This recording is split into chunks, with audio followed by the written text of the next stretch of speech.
It is Friday. It is Stash Wars Live. What's up, guys? Mike the Sixth Layer here, chilling with my main honorable villain and the Southern Comic Geek. What's up, guys? Chilling, man. What's going on? Man, it's a fantastic Friday. And man, we got a jam-packed show. Before everybody do anything else, please smash that like button and make sure you guys are subscribed to the Southern Comic Geek and the Sig Slayer Station. It's collaboration time, baby. All right.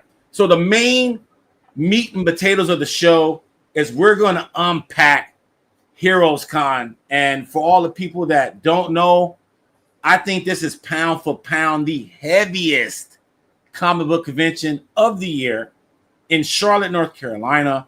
And SCG, you're going to be there, right? Yep, this will be the second year.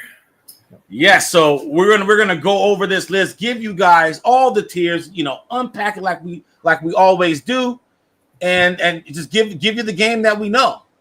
And then later on, we're gonna unpack a couple things from our legendary interview with the legend Todd McFarlane, man. So it's gonna be a jam-packed show. But guys, I would be remiss if we didn't start here. I'm going to our overlay right now, and as you guys see here, this is the main event tonight. We're gonna be unpacking Heroes Con 2025, and as you guys see here, Nick Dragotta is going to be there, the big hit of DC, Absolute Batman, the penciler. He's going to be there, and normally you'll see like Snyder and him, or Snyder and Capullo, but Nick Dragotta is going to be one of the big fish among many others at Heroes Con. But I got to lay this on you guys, and check the comments real quick. Can't wait for Heroes Con. We'll be a third time. Okay. Neighborhood Merc, what up, man?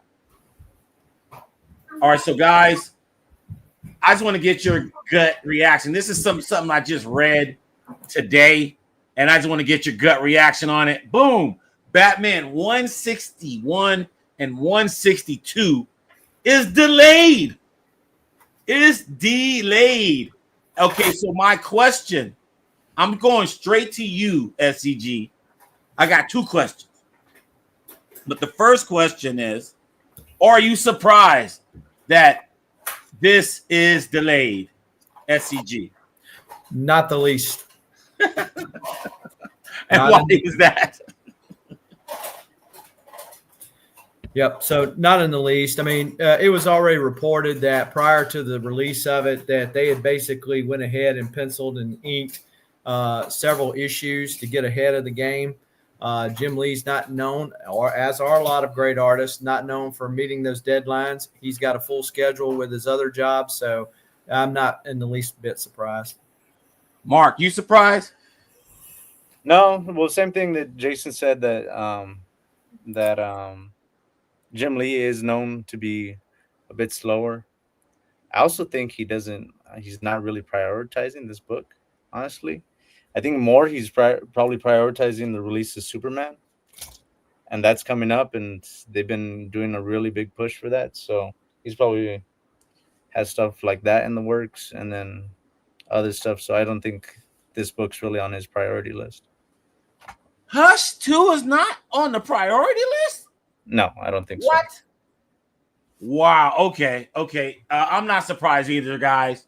I'm not surprised one bit by this for all the reasons you guys. No, I'm lying. I am surprised because I thought because of All-Star Batman and Robin, the I think it's Wildcats, Grant Morrison, yeah, Jim Lee. I think it only made it to like 2 issues, if I'm not mistaken. So as you guys mentioned, that they already penciled many issues in advance, many pages in advance. And I thought that they knew themselves. You know what I mean? So like this wouldn't happen. So that's why I am shocked. I am shocked that they're getting delayed. And here's my other question. And this is my last question regarding this, because Batman 161 and 162, they're delayed. Okay, so 161 was supposed to come out in July. 161 is being delayed to August. And then 162 was supposed to come out in August. It is being delayed to October, which brings me to my second question. What's going to happen to Batman #1? Because it was supposed to drop in September. I'm in denial that Hush 2 isn't living up to its hype before it started. The delays are disappointing, but not surprising.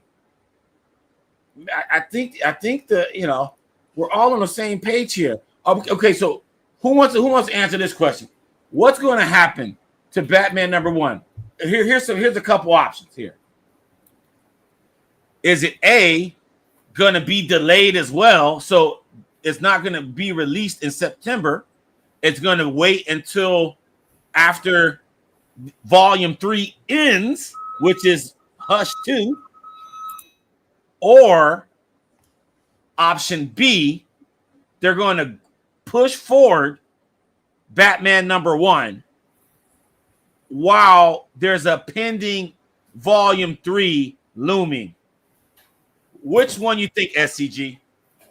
So it depends on when it happens. So if they need to get like sales to meet a certain quota in 2025 or push it over a certain threshold, then I think that they will release the Batman 1, even if it means not finishing the Hush, because I don't think any of us are going to be surprised that nothing substantive comes out of Hush.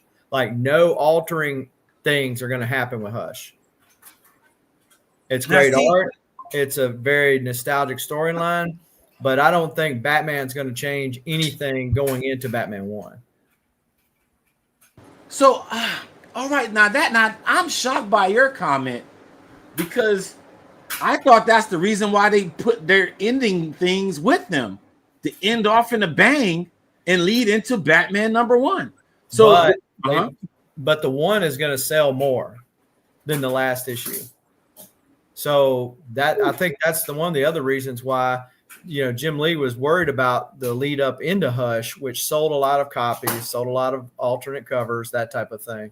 So they've already kind of got the bump from the Hush storyline already. And as we know, like these storylines, they trail as the storyline goes on. So the 1 is the next bump. So the 1 is going to be the big bump. And if they need that big bump to put them over the threshold for 2025, they'll release it, even if that means the other one's not quite ended. Okay, so that is why this is important, guys.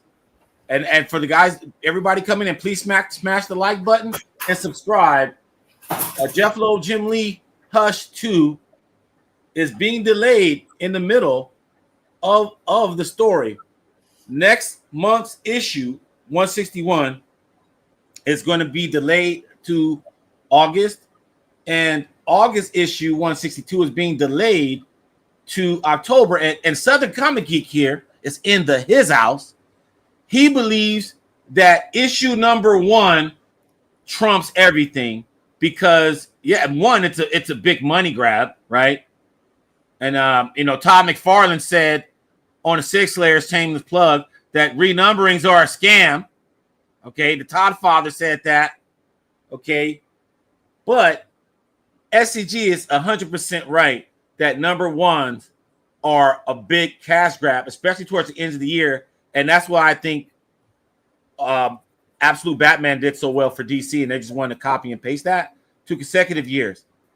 But the reason why this is noteworthy, guys, I don't think I can ever remember a popular title such as Batman ending incomplete and then a new volume of Batman. It's only 4 volumes of Batman in history. It's going to start while 1 isn't even done? That's kind of ghetto, man. I'm sorry, man. That's ghetto. So Bruce Wayne is supposed to be rich and bougie.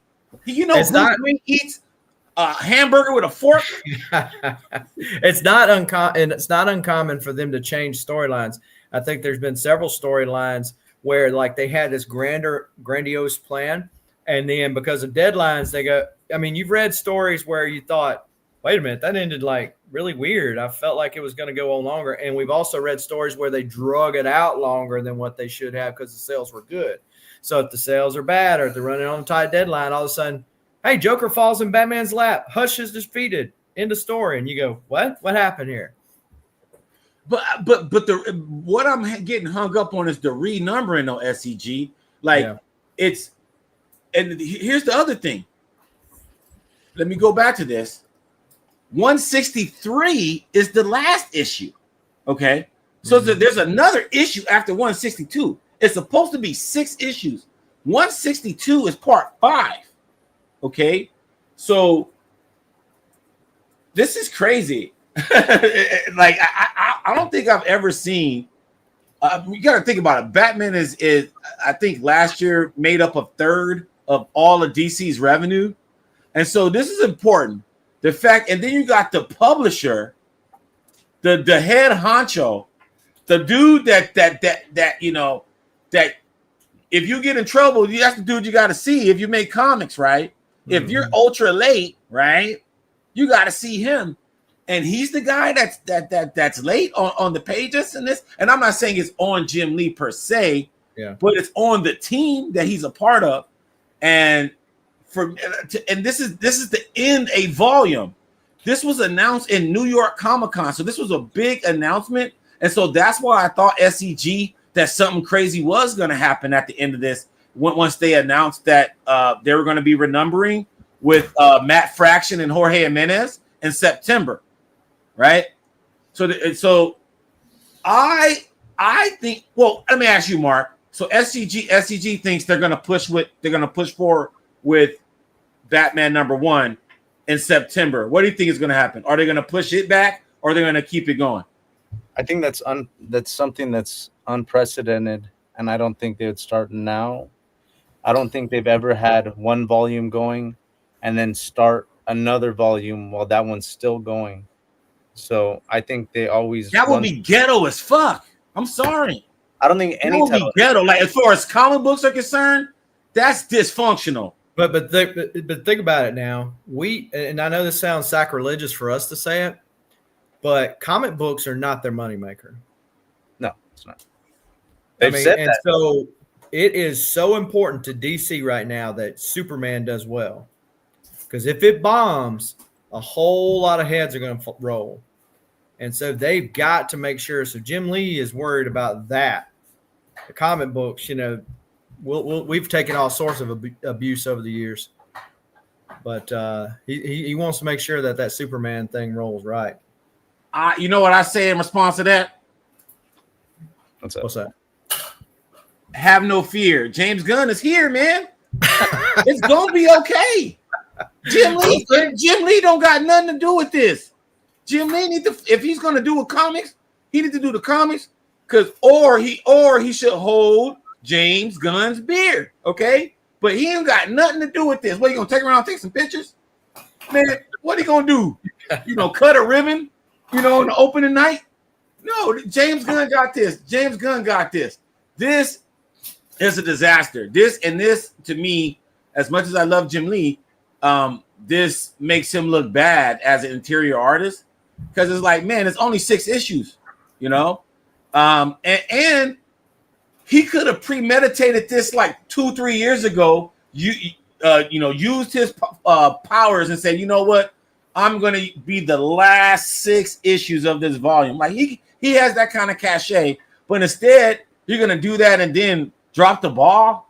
And then we got Matt Fraction. I'm sorry, guys. I'm waiting on Matt Fraction. I want to see Matt Fraction on Batman. Like, I don't want that to be deferred. That's crazy. So Mark believes that Batman #1 is going to be delayed and get caught in the crosshairs, along with Hush. What do you guys think? Space Case Collectibles. Oh, there he is. I was waiting on you. Here we go. Use your hashtag, guys. Use your hashtag. Tonight's hashtag is Stash Wars Live. I'm collecting comments. Stash Wars Live. Okay. The magic number is 30, guys. The magic number is 30, which will be a new record. And then with that new record will be a fantastic prize. And as anybody that has been on Stash Wars Live know, we give out awesome prizes.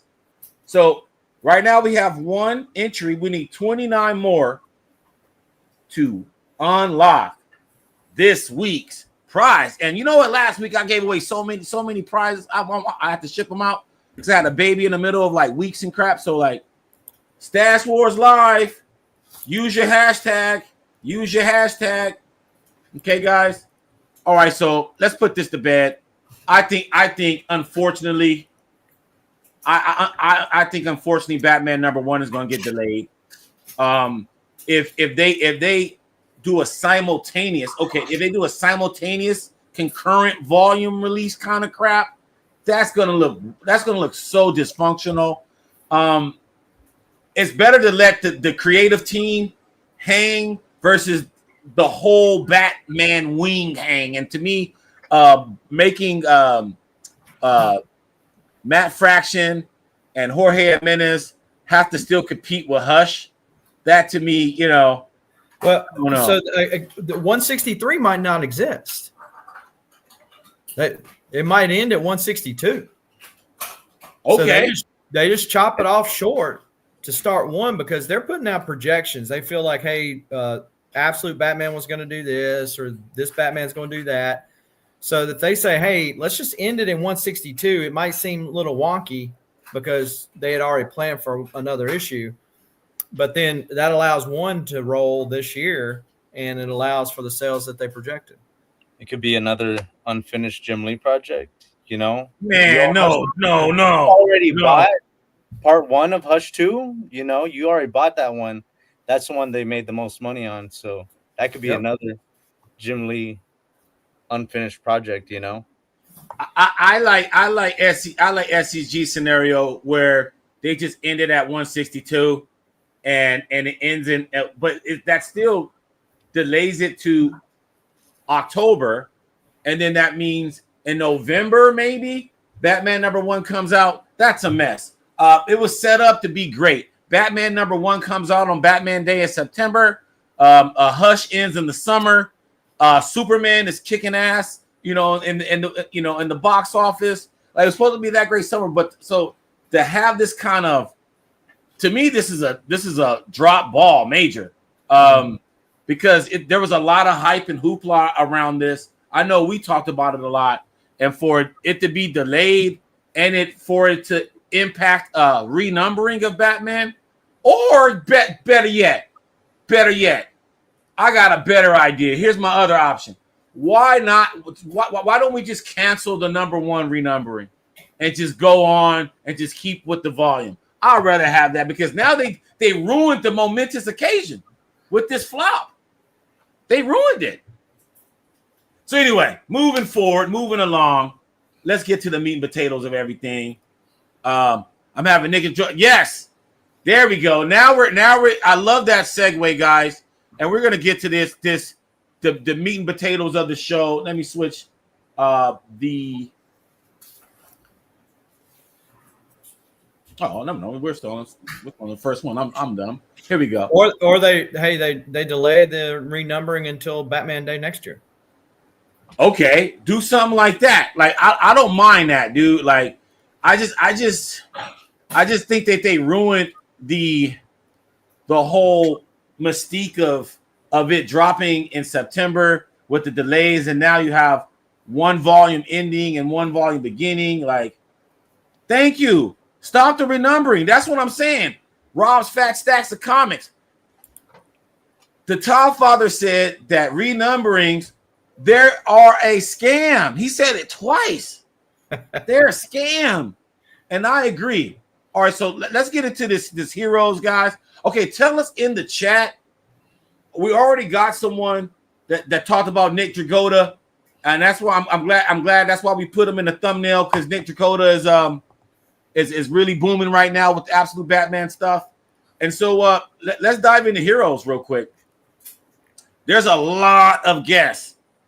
And what I like about this, guys, is alphabetical order. And off the rip, you got Arthur Adams, AA, SEG. Tell me something about Arthur Adams that I don't know, and there's a lot that I don't know. Oh my word! I mean, like, there's a lot I don't know. Oh, well, he's not very good. He's about like Jim Lee when it comes to deadlines. Luckily, he only does covers now. But he has so he's going to be there. He's with Essential Sequential. So Jason and the crew are going to be there with several of the artists. Don't request a commission. Cross your fingers if you get a remark. He's expensive. Cross your fingers for real. Yes. And Arthur Adams, I believe he's not. What you saw him in MegaCon, right? Right, Mark. He's still what? He's still $10, or is he 20 now? I saw him in MegaCon. I think before that, after that, I saw him in San Francisco, and I think he might have been $20. Yeah, I think he's 20 because I seen him last year at Fan Expo New Orleans, and I think he was $20 in. So he's $20, so that makes him tier 2. And so let us know if you guys plan on getting any signatures from Arthur Adams. He's $20, so that's the beginning price point of tier 2 here on 6 Layers. And then here's some other examples. Joe Quesada is 30, Jerry Conway is 20, Scott Hanna is 20. And so let's move on because there's hella more people. The All Reds are there. So talking about Mike and Laura Allred, they don't get out to a lot of cons. So the fact that they're going to be heroes, if you're a Mike Allred fan, whether you like his run from that changed the state of the comic book industry forever. You know what the big thing with Mike Allred in the 90s was, right? Tell me, man. He did the first Marvel comic that did not have the Comics Code of Authority on it. Going forward. Now, back in the day, there was a couple of drug issues with Spider-Man. They took it off for that one time, but they put it back. We're just talking about like going forward. They just said, screw you. And they never put it back again.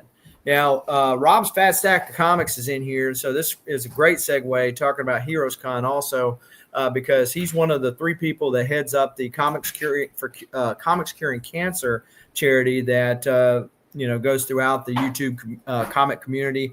They're going to have their own booth. Rob, I forget the booth number, so if you don't mind dropping that in the chat, but they'll have their own booth. They've got an awesome Hulk, David Sanchez, Hulk art book. They've got another Crow exclusive that was done co-ly with Big Time Collectibles.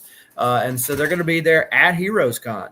And it's booth 1766. So there you go. So if you're at Heroes Con, be sure to check out Rob, Fat Stack of Comics, DJ Links, Legion, some of the other people that are going to be over there at the booth.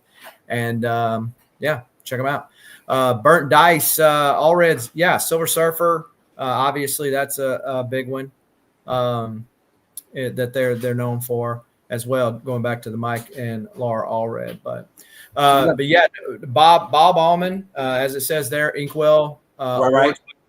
I've got a page with Thanos looming over Gamora from Warlock and the Infinity Watch that I've got the artist and Jim Starlin, who was the writer, to sign, and I'm going to get him to sign that. And so there you go.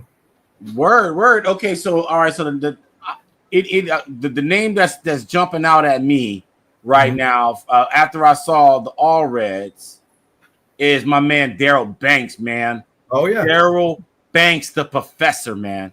Yeah, super nice guy. I met him a few years ago and got the key Green Lantern Kyle Rayner book signed. Right. Got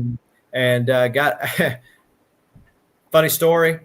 I met Pat Broderick. I was doing a Justice League Jam piece, and I met Pat Broderick. I said, "Hey, I want you to do Firestorm," and he says, "Okay."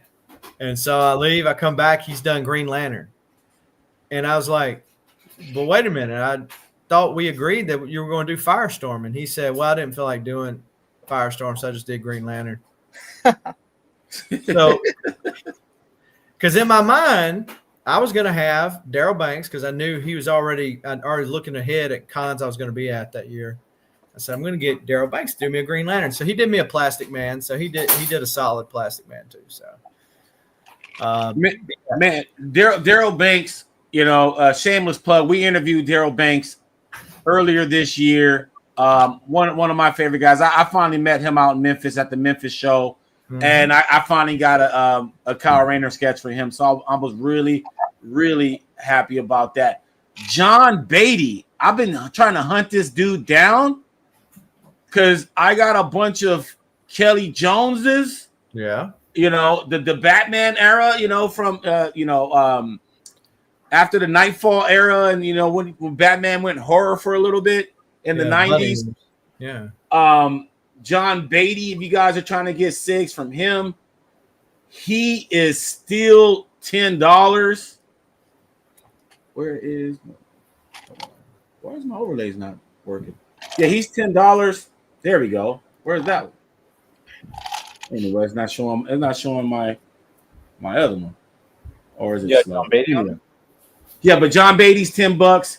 And he's cool. One of the best ink artists in the game. Oh, holy crap. I didn't know. Hold on. I'm jumping ahead. Ryan Benjamin's going to be there.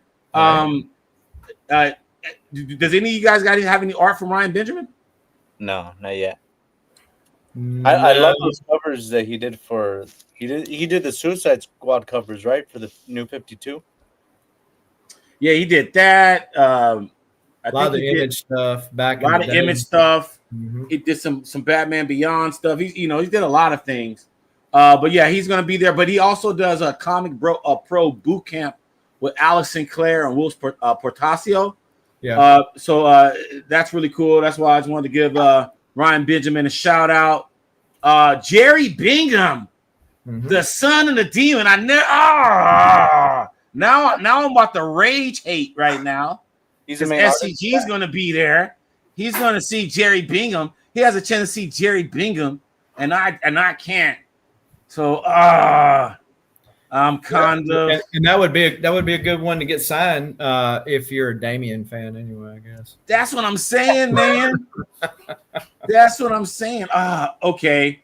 Is it a main interior artist on that? Yeah, he's the interior artist. Yeah. All right, Brett Breeding. Did we interview him? We haven't interviewed Brett Breeding, right? We interviewed. Did we? No. Just Jurgens, right? Jurgens. Yeah. Pat Broderick. I want to interview Pat Broderick. Yeah, I want to interview Pat Broderick. But there was another Superman guy we interviewed. I can't remember.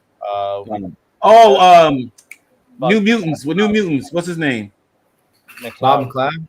McLeod. There we go. Yeah, he did Superman too. He worked for Brett Breeding for a little bit. Okay, Pat Broderick. Somebody mentioned that in the chat. Pat Broderick. I finally met him a couple years ago. I believe Pat Broderick is $10 a signature still. I think he was free, man. Where? I saw him at a fan expo. He was $10. I know he signed my Batman Year 3s, with Marv Wolfman. Yeah. Those joints was $10 at Fan Expo San Francisco. Am I thinking of the right guy? Is Pat Broderick? Pat Broderick looked like a cowboy. Yeah, that's him. He's a co-creator of Superboy, right? No, Firestorm. Firestorm. Yeah. Firestorm with Jerry Conway. Who's the co-creator of Connor Kent of Superboy? Ooh. Are you talking about Tom Grummett? Tom Grummett. My bad. Tom Grummett. No, that's way off. No. Because they have 3 letters in their first name. I guess. Yeah. Okay. So Pat Broderick. Yeah, Pat Broderick. Tom Grummett. No. All right. Chuck Brown, Bitter Root. We trying to get him on the show. Still, Chuck Brown. Mark Buckingham, though. You got to do it with a British accent, though. If you're going to, I can't do it, SCG. You got to do it for me, man. Come on. He's a lot more soft spoken than my British accent would be, but he's a nice guy. I met him last year at Heroes. So, dude, Mark, I've never met him, dude. I love his artwork. bringing the pro for Amanda Connor to sign and hopefully get a sketch. Amanda Connor, man, she's one of the nice people. And Amanda Connor, she's one free and then $10. Yep. So same with Jimmy Palmiotti, her husband. Yep.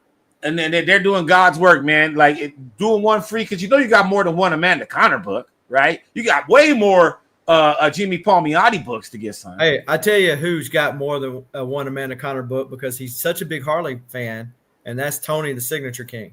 Yeah. Yeah. No, tongue in cheek. He's not a Harley fan, but anyway. Oh, he's not. No, he's not. But Bob Camp, somebody in the chat mentioned Bob Camp. He said about Ren and Stimpy, "You idiot, Stimpy." Ren and Stimpy. Aaron Campbell is going to be there.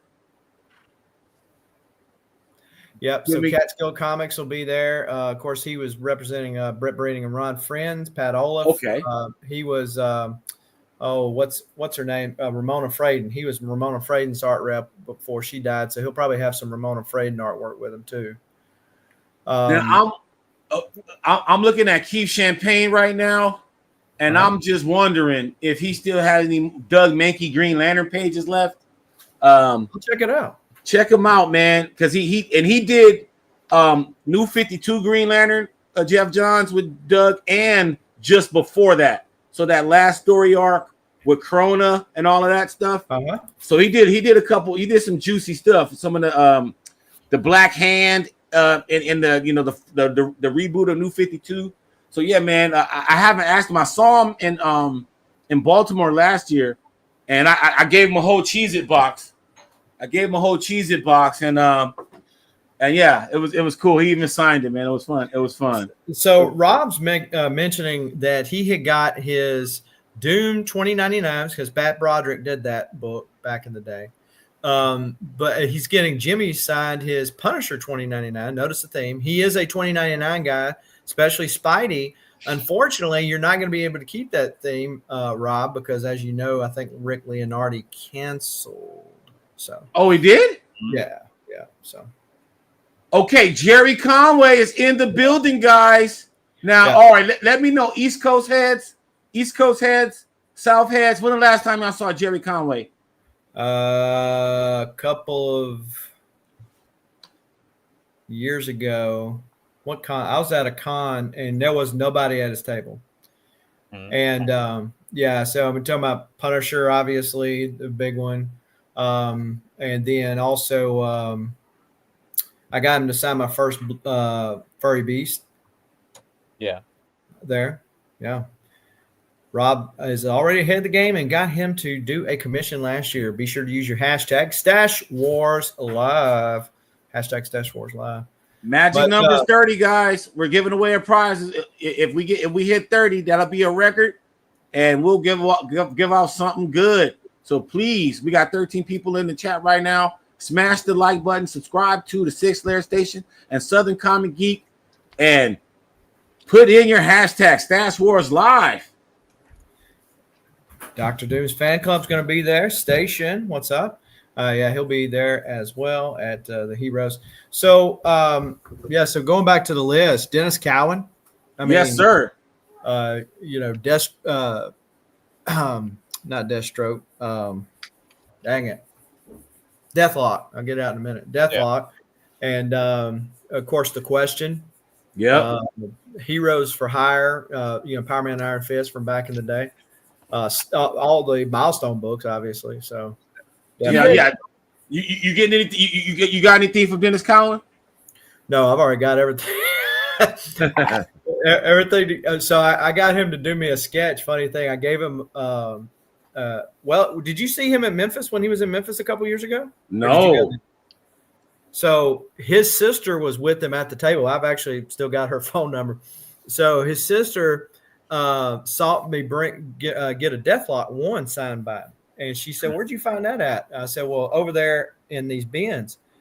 I said, "There was a bunch of them." She said, "Really?" So I went over there and found them all for him, and she paid me to go over there and find them for. But I gave him a sketch cover to do me a Power Man and Iron Fist sketch. Yeah. Mm-hmm. So he comes back and he hands me this piece of paper and says, "Hey, here it is." And I go, where's my sketchbook? He did not do it on the sketch cover. He did it on a piece of paper. I'm like, I literally gave you his sketch cover. He goes, oh, I guess I can redo it. I didn't want to be that guy, you know. I was like, okay. Right. I'll take it.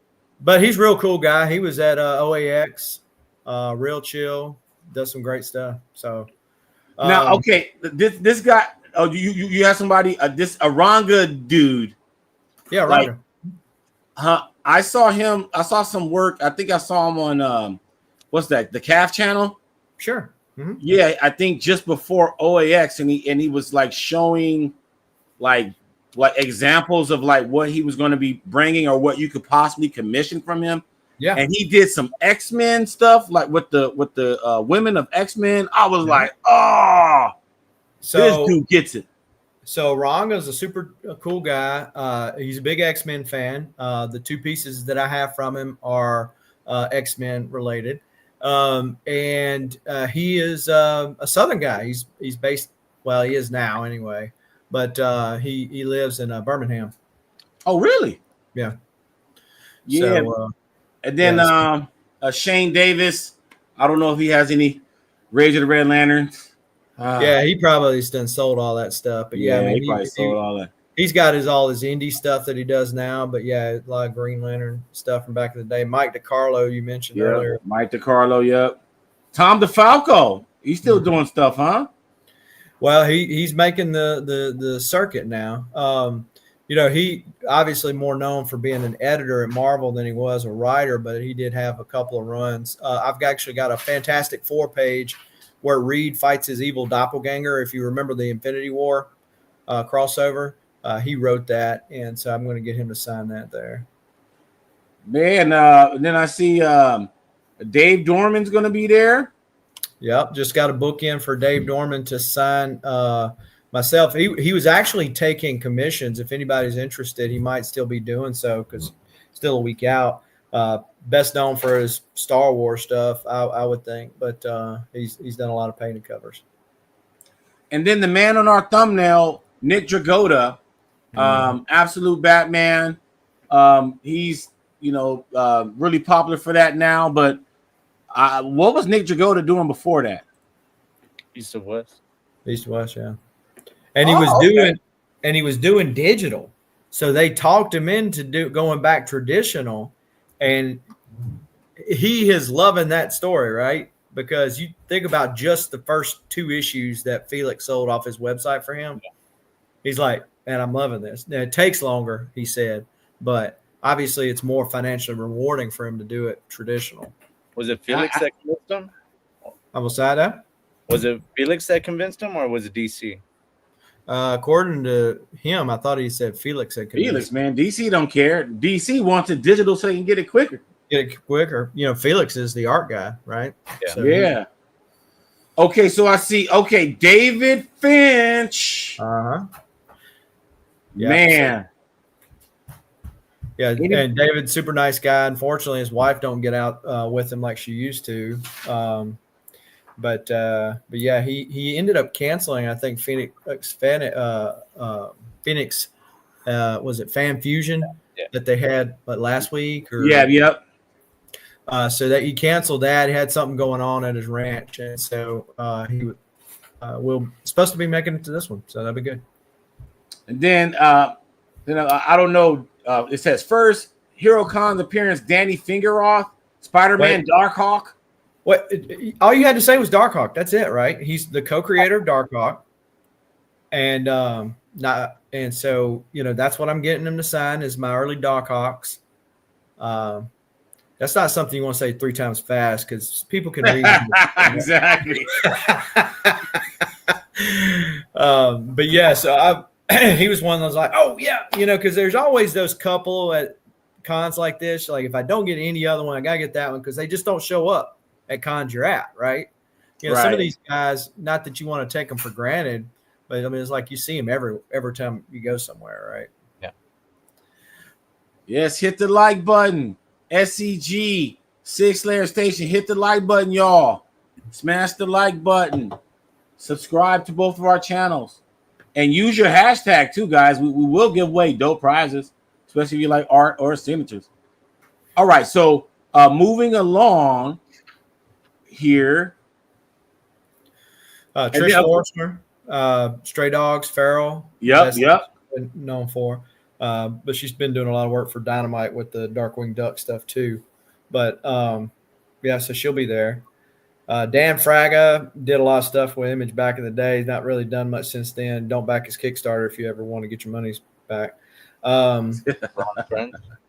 Yeah, Ron Friends did, of course, Amazing Spider-Man, and then also Thor did a long run on Thor too.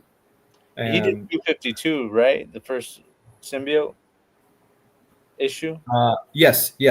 I know he did the cover. He might have done the interiors too, but and then also the big thing for him was he was the artist for when they introduced the Blue Superman. Oh, okay. Yeah. All right. Talk about my girl, though. Talk about my girl. Jennifer. All right.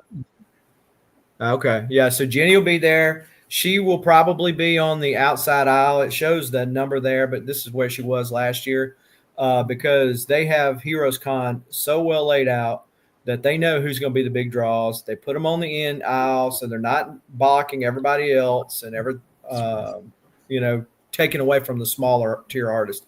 And again, that's not a notch against those artists. It's just that they're not the big draws, right? That's not to say that they're not good, but. All right, man. Talk about my guy, man, Jose Luis Garcia Lopez. Yep, I'm sure he will have art there. He will be outside chain smoking, but hopefully he'll come. he will come in and sit long enough. Really super chill, really nice guy. Getting up there in age. If you are a DC fan, especially from the '80s, you want to check out Jose. He is he's a tier 1 guy, right? He's tier 1. He's $10. He's $10, Chucks. I saw him in Baltimore. I saw him twice last year. I saw him in Baltimore and I saw him in KC last year, and he was $10 both times. Tier 1. Finally, my slide worked. Yay!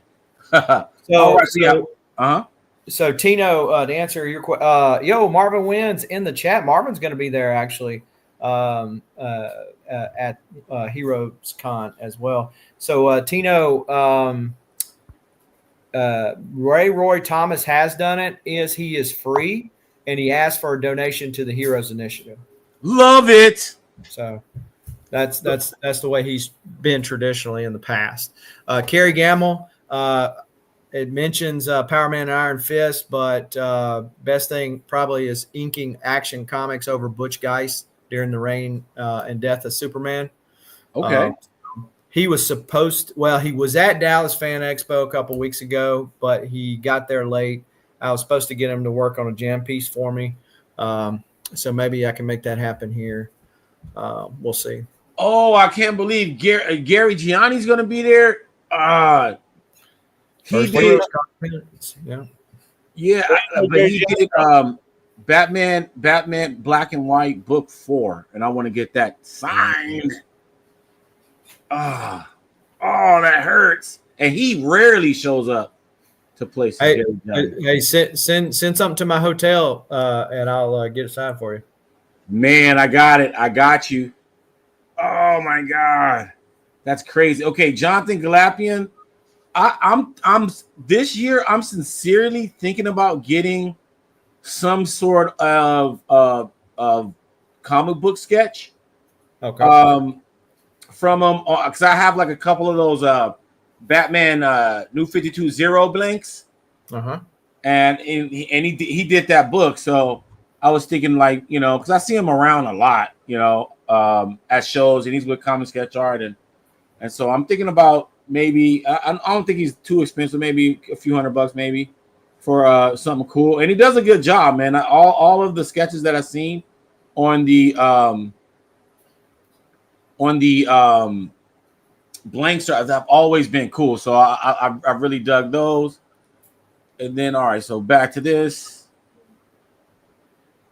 Yeah, and as Burnt Dice said, there is a place. Now that he says that, I remember, but I don't. Look, there's better ways to spend your money than on a fancy website. Have a great con, but so it is. The website is a little bit dated. Yeah, and they everything is subject to change. So like that's why we do these on Fridays and stuff, because there's always a show happening. And usually in between weekends, I get updates. Yeah. From friends and stuff. And so we kind of like that's what Stash Wars Live is for. We try to unpack the cons and give you the signature prices and stuff like that. Okay, Michael Golden. I believe he's still $20, right? $20 unless you get certain books. And what book would that be? Well, NAM 1 would be one. I think Micronauts 1 is, and then the other one is the Avengers Annual First Appearance of Rogue. It was at 10 or 12. So. And what he charging with, like 60 or something? 100. 100? Yeah. This dude out of his damn mind. Well, yeah, either him or Renee won. But yeah, so yeah, he's 100. Hey, at Dallas Fan Expo, there was a certain artist that was charging $100 for their signature if it was a ratio variant. Man, see, that's a scam, man. See, it's just your name, bro. It's just your name. Everybody calm down with those tricks. Yeah, and it's like you're not Stan Lee, dude. I mean, your signature ain't adding $100 worth of value. We did gloss over Chris Claremont. Wait, no, where?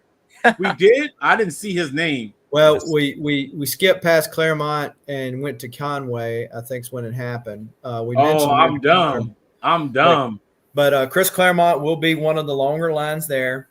So for John Romita, last year it was John Romita Jr., Chris Claremont, Dan Jurgens, Ron Lim. They had these super lines where they had like the stuff set up where you had to just kind of snake your way around the line.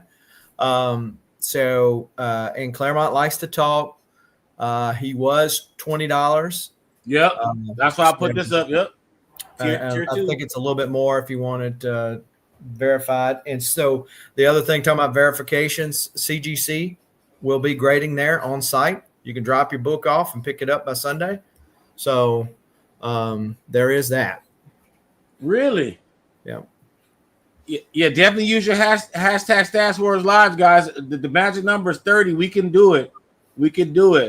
Each week we're trying to break our own records. And definitely put in your hashtag Stash Wars Live and make sure you're putting it in on the 6-layer feed. Okay, so Jewish Dragons is dropping some info for us.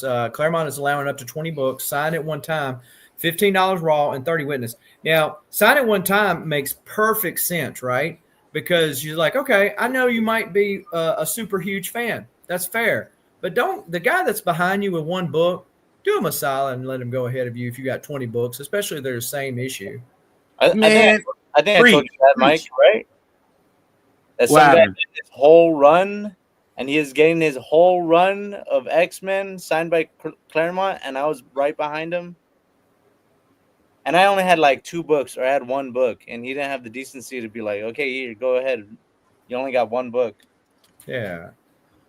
Yeah, man. Like, you gotta have good comparable karma out there, man. And I like to stay with the best of them, man. But like, if I know I can get back in line, I'll get back in line. If I know I'm going to choke up the line, I'm going to get just my bare essentials so that everybody can make sure they can get their turn. And so, like, the one thing that's the worst feeling is if your greed is leading to someone else missing out. You know what I mean? Don't be that guy. Right. Any idea of what Charles Vest charges for 6? Have my Web of Spidey 1 I want to get signed. Charles, I don't think I've even seen him on the West Coast at all. Have you seen Charles Vest, Mark? No, never. Yeah. Yeah, I don't know. I know a big giant Swamp Thing sold of his at the Heroes auction Saturday night last year, but I don't remember I didn't get anything signed from him if he was there last year. So we went back up to see Chris Claremont. I'm glad you said something about the SCG, and then Michael Golden, and so now we're back down here. Stanford Green. Yeah. I got to get something from him one of these days, but I know he's like super competitive right now as far as like getting on the list and all that stuff. So I might have to just wait that one out. But yeah, he's definitely one of the guys that I want to see. Now, this art of Mike Grell. Okay, so it says Mike Grell can't make it in person. Okay. I'm like, okay, don't be doing that Alex Ross crap where it's like, oh, Alex Ross art, and then you think he's gonna be there and it's not Alex Ross. Like, dude, okay, kick her out. I guess somebody's gonna handle his stuff for him while he's there, since he's not gonna be there. But Rob mentioned Gavin Guidry, local flavor. He's from the Louisiana area, or from Louisiana, New Orleans area. He's going to be there. Gene Ha, Yep. Recently Wonder Woman, but I remember him from doing the cable series from back in the day, the mini series that he did. I've actually got an art page for him to do. And so, yeah, he might be free. I know that the last few things I've gotten signed from Scott were art pages, and he didn't charge. He specifically did not charge me for those because he's like, you already paid for the art page. Man, he was charging like, cause he works on Spider-Man, right? Yeah, sure. Yeah, man, he was charging my boy $20 for some Spider-Mans. Maybe there were keys or something. Did he do some keys? Maybe so. Yeah. For Scott Hanna?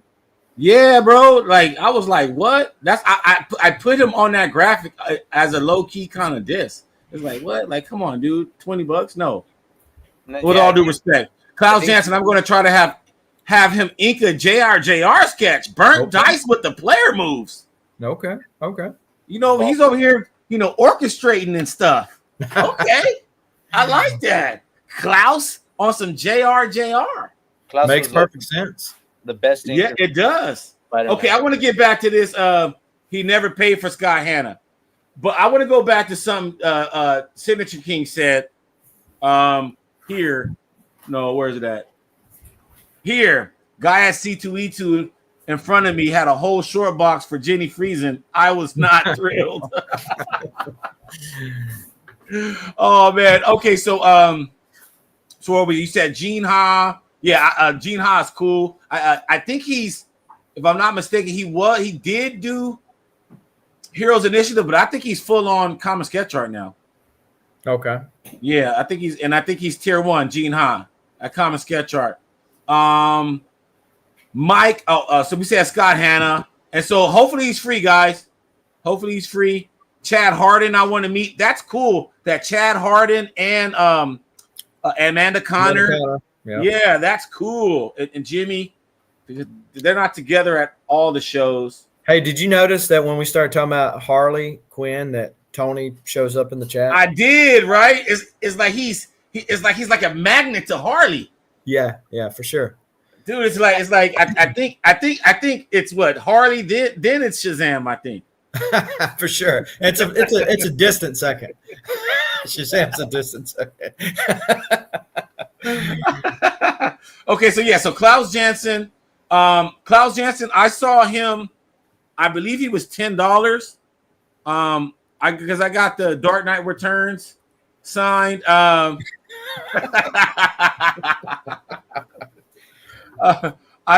got the Dark Knight Returns signed. Now George's Genty is somebody I want to see, mainly because he does the Mandalorian. Yep. And that's like the only Marvel that I actually buy. And so I actually want to get a page from him because I don't think he's that expensive. No, he's not. So I think I might get me a cool little Mando page or something. And Star Wars. And I know that a lot of those pages that he's done were inked by Dexter Vines. Right. And, Dexter's a Southern guy too. He's in Atlanta, so. Okay, and then Burnt Dice. Daniel Warren Johnson might have the longest line. You're reading my mind. Who do you guys think? Because this is a huge guest list. Yeah. Who is going to be the biggest rock star at MegaCons? Who is going to be the biggest hero at Heroes? I'm sorry. Who's going to be the biggest hero at Heroes? It's going to be Daniel Warren Johnson, and he was last year too. Either that or Chris Claremont. Right. And I mean, and so that's saying something when you put the two together. Like if I'm up there with Chris Claremont, that's huge. I mean, John Romita Jr.'s line was pretty long too. And shout out to JG Jones, former guest on the show. Love his artwork. I think, guys, for what you get for the price, his paint commissions are top tier, man. I had a friend get a Gandalf the Grey from the Lord of the Rings, and it was like a 9x12. JG Jones, man, that shit. Oh my god, like I'm so jealous of that thing, man. It looks so cool. JG Jones, if you guys can get something painted from that dude, you will not be disappointed. And I don't think he's like an arm and a leg. Like for what you would get for a sketch with just pencils and ink, you can get full rendered stuff from JG Jones. So, and then we got Dan Jurgens. Well, going back a second, Adam Hughes is going to be there. Where was Adam Hughes? I didn't see him. Yeah. Had to go back. Damn, Adam Hughes is going to be there. Yeah, and so his wife, sometimes they'll, if you want to get her to color, sketch that he does. Jeff Isherwood, obviously another name from yesteryear, which he's doing a lot of Conan stuff now too. So yeah, Chris Claremont's gonna have a long line. Scotty Young, yeah, his line long everywhere. I agree with that. Some of those guys, Adam Hughes, definitely. Daniel Warren Johnson, JG Jones, Dan Jurgens. Who else I'm seeing? Joe Kelly. I've never met Joe Kelly. I have so much like 90s DC crap for him if he's free. Yeah, I don't know. This is the first show I'm going to see him at too. I've got something from him to sign. Jason Keith was the colorist for Red Hulk and a bunch of other stuff. He's going to be there right ahead of that. Right. Yep. Be one of the ones with a long line. Jim Kruger. Yep. Yeah, he's that's the there. homie. Guy. Yeah, Jim Kruger, Marvel X and all that. Justice. Who else we got here? Greg Land. Yeah. Jay Lee's going to be there. Jay Lee, yeah. Okay, I have a question. So I've been seeing a lot of older Jay Lee work. It seems like his style has evolved over the years. What era is the best era of Jay Lee? That's the chat too.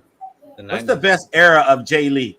That depends on what your likes are, Because if to me, and of course I might be biased because that's the time I remember first seeing Jay Lee, is going to be like the Spider-Man issues with the crossover of Iron Fist, if you remember those back in the day. Namor 26, where he took over for John Byrne and took the title in a totally different direction. But he's more of like a Frank Frazetta type-ish now. Like right. But you're talking about his early stuff, right? Yeah, ask him what era of Jay Lee, because I've seen so many different styles. Yeah. That's changed over the years. Okay, Steve Lealoa, he's going to be there. He's been making his rounds. I've been seeing him all over. Ron Lim. I haven't seen Ron Lim, I think, since 2019. So, so Ron was at Heroes last year. Super chill guy. Real nice interact. Got a commission from him. But he is, he's just now starting to get back out. He still wears a mask. So Jay Leistein, who has inked a bunch of stuff, he inks a lot of Greg Land stuff. So if you're wanting to do a twofer and kind of pin stuff together, that's a good one. Alex Maleev is another big one. His list was open, and I almost did something, but with that, still might see what he's got at the table. But that's another one. That Alex Maleev, I still haven't met him. I only got stuff signed from him. Homies hooked me up, but I still have to meet Alex Maleev. Okay, Ralph Macchio. That's not the Karate Kid though, right? Yeah. Well, so I've always pronounced it Macchio, but I heard Tom DeFalco in an interview the other day say Macchio. So it might, I would assume since he knows him, that's right. But now he was there last year. He was there last year, and got him to sign a bunch of stuff then. All right, Howard Mackey. What you know about him? Writer from Ghost Rider back in the day, huh? Alice Maleev, though, yeah, man, I want to meet him. Okay, this name on this list, man, I like his style. Anthony Marquez, I like his work, man. I love the Batman audio adventure look. You know him. I like him. I like what's his name, Chris Samney. I like what they do. Whoever the artist is on that new Martian Manhunter. I love that kind of cartoony kind of look. Okay. Yes. Thank you, Brian. Thank you so much for everybody. Please, Stash Wars Live. Use your hashtags. We got 5. We need 25 more. Yeah. We need 25 more. Stash Wars Live. Thank you so much, Brian. All right, moving along. Okay, so Adam McGregor, I haven't met him. That's an OG. Jose Marzan, I still got to meet him. I got some Superman stuff from him. Laura Martin, I think I met her one time when she was at a Comic-Con Revolution. She's a great color artist. But Don McGregor, like, I would love to meet him. Mike McCone. I gotta, dude, Mike McCone.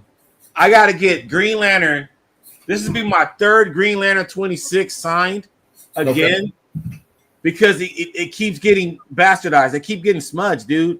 So, and he'll accidentally put his finger on it and a smudge. I'll show you 3 of them, man. So maybe that's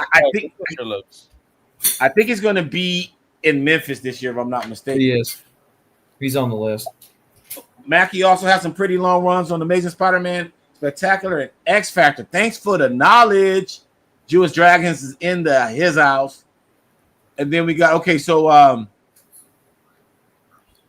Milgram is in the house. Yeah. So, Bob McLeod. Yeah, both of those right there, big inkers. Al, did some editor work too. But inker, writer. Yeah, he's been there. So real nice guy. Josh Middleton. He was, if I remember correctly, he was only it was $10 or $20 a sig, except for the X-23 first appearance. That was the one that was crazy for him because he felt like it added $500 worth of value to it. But oh my God, his words, not mine. Chris Mooningham, excuse me. Let's see, and keep us honest in the chat, folks. There's just a long list. Drew Moss did work on Thundercats. I've got several pages from him. Tony Moy. Yeah, Bill Morrison. Shout out to him, a former guest on the show. Tony Moy. Todd Knock. Todd Knock, yeah. Todd Knock in person, so that'll be the first. Then we got Tom Wynn. Shout out to Tom Wynn. I know he's out of Green Lantern and Batman pages already. I'm trying to get the Doug Mankey stuff, so I already know he's out of them. And then Kevin Nolan's in the house, huh? Yeah, so Kevin was at Planet Comic Con this year, and I got him to sign the colors for a cover he did back in the day. And he was not signing. He had a specific time, and he saw it. He said, "Man, I ain't seen that forever." He stopped what he was doing and picked it up and signed it for free for me. So best known for his Batman stuff for sure. Steve Olive, man, we just interviewed Steve Olive. You guys will see that on the 6 Layer Station in a couple weeks. Man, that was a dynamic interview. I have to say, even though we interviewed Todd McFarlane, we dropped that yesterday. The Steve Olive interview is my favorite interview of the year because that dude is a freaking mad scientist when it comes to comics and comic coloring. So shameless plug on that. Steve Olive is in the house. Spawn, Akira, Oleoptics Coloring Company. Jimmy Palmiotti. I like that guy too, man. I just like talking to Jimmy Palmiotti. This dude just knows his comic shit, man. I just like chilling with him, man. Just Um, who else here? Dan Panosian, Dan Parent. What Dan Parent did the Archies? Yep, I know that because my wife she reads Archies. Yeah, Rick Parker would be Beavis and fire. So you got that Paul Pelletier, Aquaman, and Incredible Hulk. Two big things there. Richard and Wendy Pini. Yeah. Stephen Platt, he's out there. Shout out to Quan. I think he's gonna be at Quan's table. Carl Potts. I haven't seen. I literally have not seen this dude's name anywhere. I was gonna say, where do I know Carl Potts from again? Didn't he do what's my jig? Punisher? Yeah, Punisher War Journal with Jim Lee, right? Yeah, and I know a couple years ago I saw Carl at Dallas, and he was 20 a sig. Was he 20 a sig? And if you let him sign it to you, it was more if you didn't personalize it. It was kind of a nutsy thing. It just seemed a little high, since he's been kind of out of the deal. But that book of his, he was kind of pushing it. Yeah, man. So we're going back to the list. So yeah, Carl Potts, Tom Rainey, John Romita Jr. Okay, guys. All right. Hot take here. Hot take. Here it comes. What do you guys like about John Romita Jr.? You asked the question about Jay Lee. John Romita Jr.'s art has changed over the course of time too. And so I think he's one of these guys that, like, there's certain characters I think he hits, and then certain ones he misses. Okay. And he's also one of these that leans very heavily on his inker. And so that inker polishes up a lot of his stuff. So, and he's had some legendary inkers. Think about Klaus Janson and Scott Hanna. I mean, guys, like, there's barely anybody that's inked more pages than those two together, for sure. SCG, you ain't making a case for him. Well, so in recent years, no. Like, if you think about the 2002 or the 2001, like the September 11th time in that Black issue, he was doing it. He was hitting, right?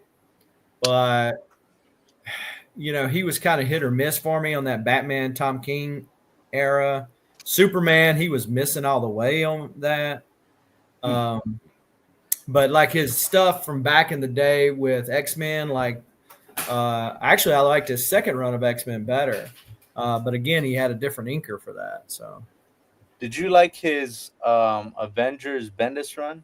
I thought that was great. That's when I didn't like the story either though.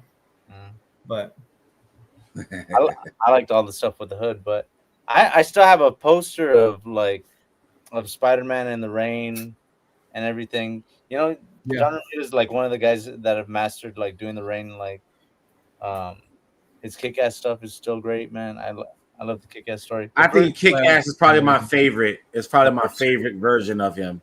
And to his credit, that's his own characters. Yeah. Right.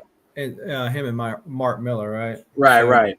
So, the thing with I asked him, I said, why'd your art change so much? He told me. He said, I never was going to be as good as my dad, and I had to meet deadlines. Simple. And hiring him. Yeah, I mean, if you look at his early ASM stuff, he looks almost just like his dad. Not quite as good, obviously, but I'm just saying that you can see where he was coming from. But all right, so moving Robbie along. Rodriguez, probably better known for Spider-Gwen stuff, is going to be there Friday and Saturday only. Bud Root, Cave Woman. So if you like big booby stuff, Don Rosa. Rosa. If you like, Don Duck. Yeah.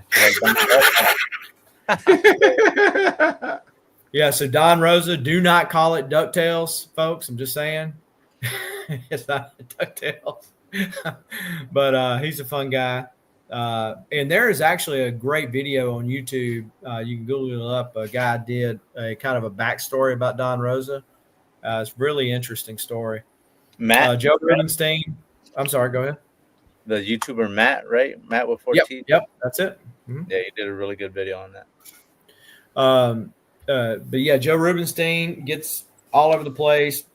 I mean, inker extraordinaire. He's ranked up there with Scott Hanna and Kloss. He said he's inked more people than anybody in comic books history. He said he'll take anyone to court on that one. Jim Rook. He might because I know he first time I met him, I said I got him to sign some stuff, and I walked over to another table, and I come back and I realized I had forgotten to sign this one book. It's just a small book he had done, Infinity Gauntlet #1, and I come back. I said, "Man, I forgot to get you to sign this one." He goes, "It's easy to do. I've inked so many many issues." I'm like, "Okay, wow, all right," but he's just kind of got that gruff. Yeah, he's a little gruffy, scruffy.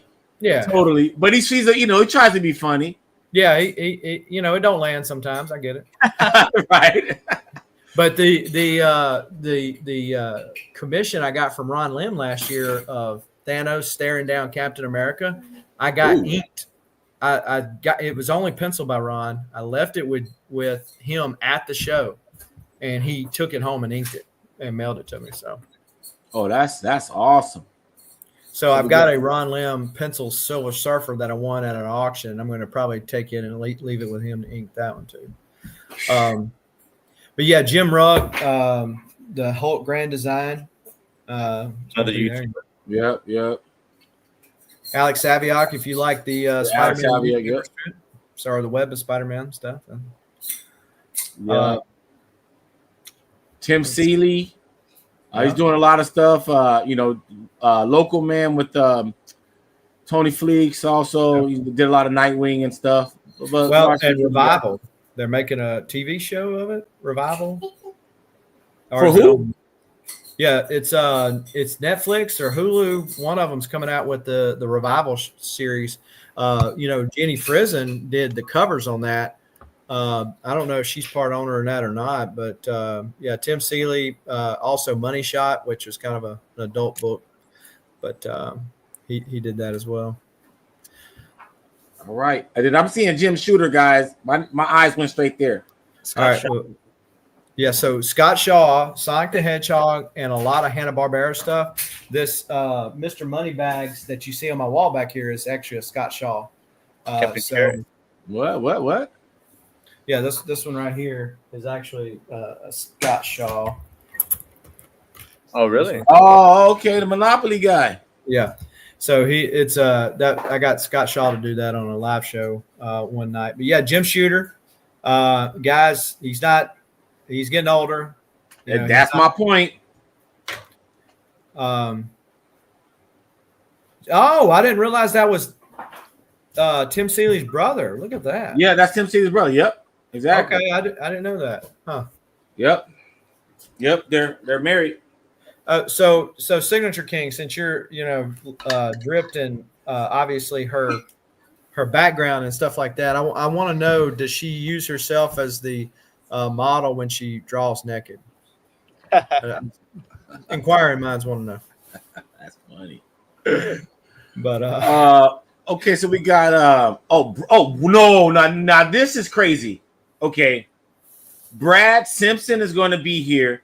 Now I know nobody knows who he is, but if you are a Stray Dogs or Feral and those guys fan of that stuff, he never shows up. So if you already have your Stray Dogs sign, you can bring those, because you'll probably be the only people on earth that have Stray Dogs signed by the whole creative team, because he's the color artist and he never goes anywhere. And I'm surprised he's at Heroes. I know he stays out in Oregon. But yeah, that's crazy that he's here. I didn't know he was going to be there. Man, everybody's at Heroes. I'm telling you, it's the place to be. This is crazy. But yeah, Gavin Smith doing a lot of TMNT stuff now. Yuko Smith, he's a great artist. I didn't know any published stuff that he's done. I just seen his commissions floating everywhere. Allison Son is Adam Hughes' wife. Okay. So that she'll be there at his booth. Jim Starlin. There we go. We glossed over his girl Jamie.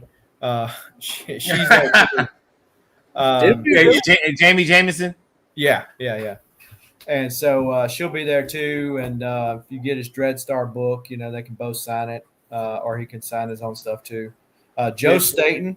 Joe Staten, legendary creator. Yeah, got to go there. A shout out to Jim Starlin, former guest on the show. Joe Staten, former guest on the show. Check it out. Yep. So some good stuff. Brian Stelfreeze, though. Yep.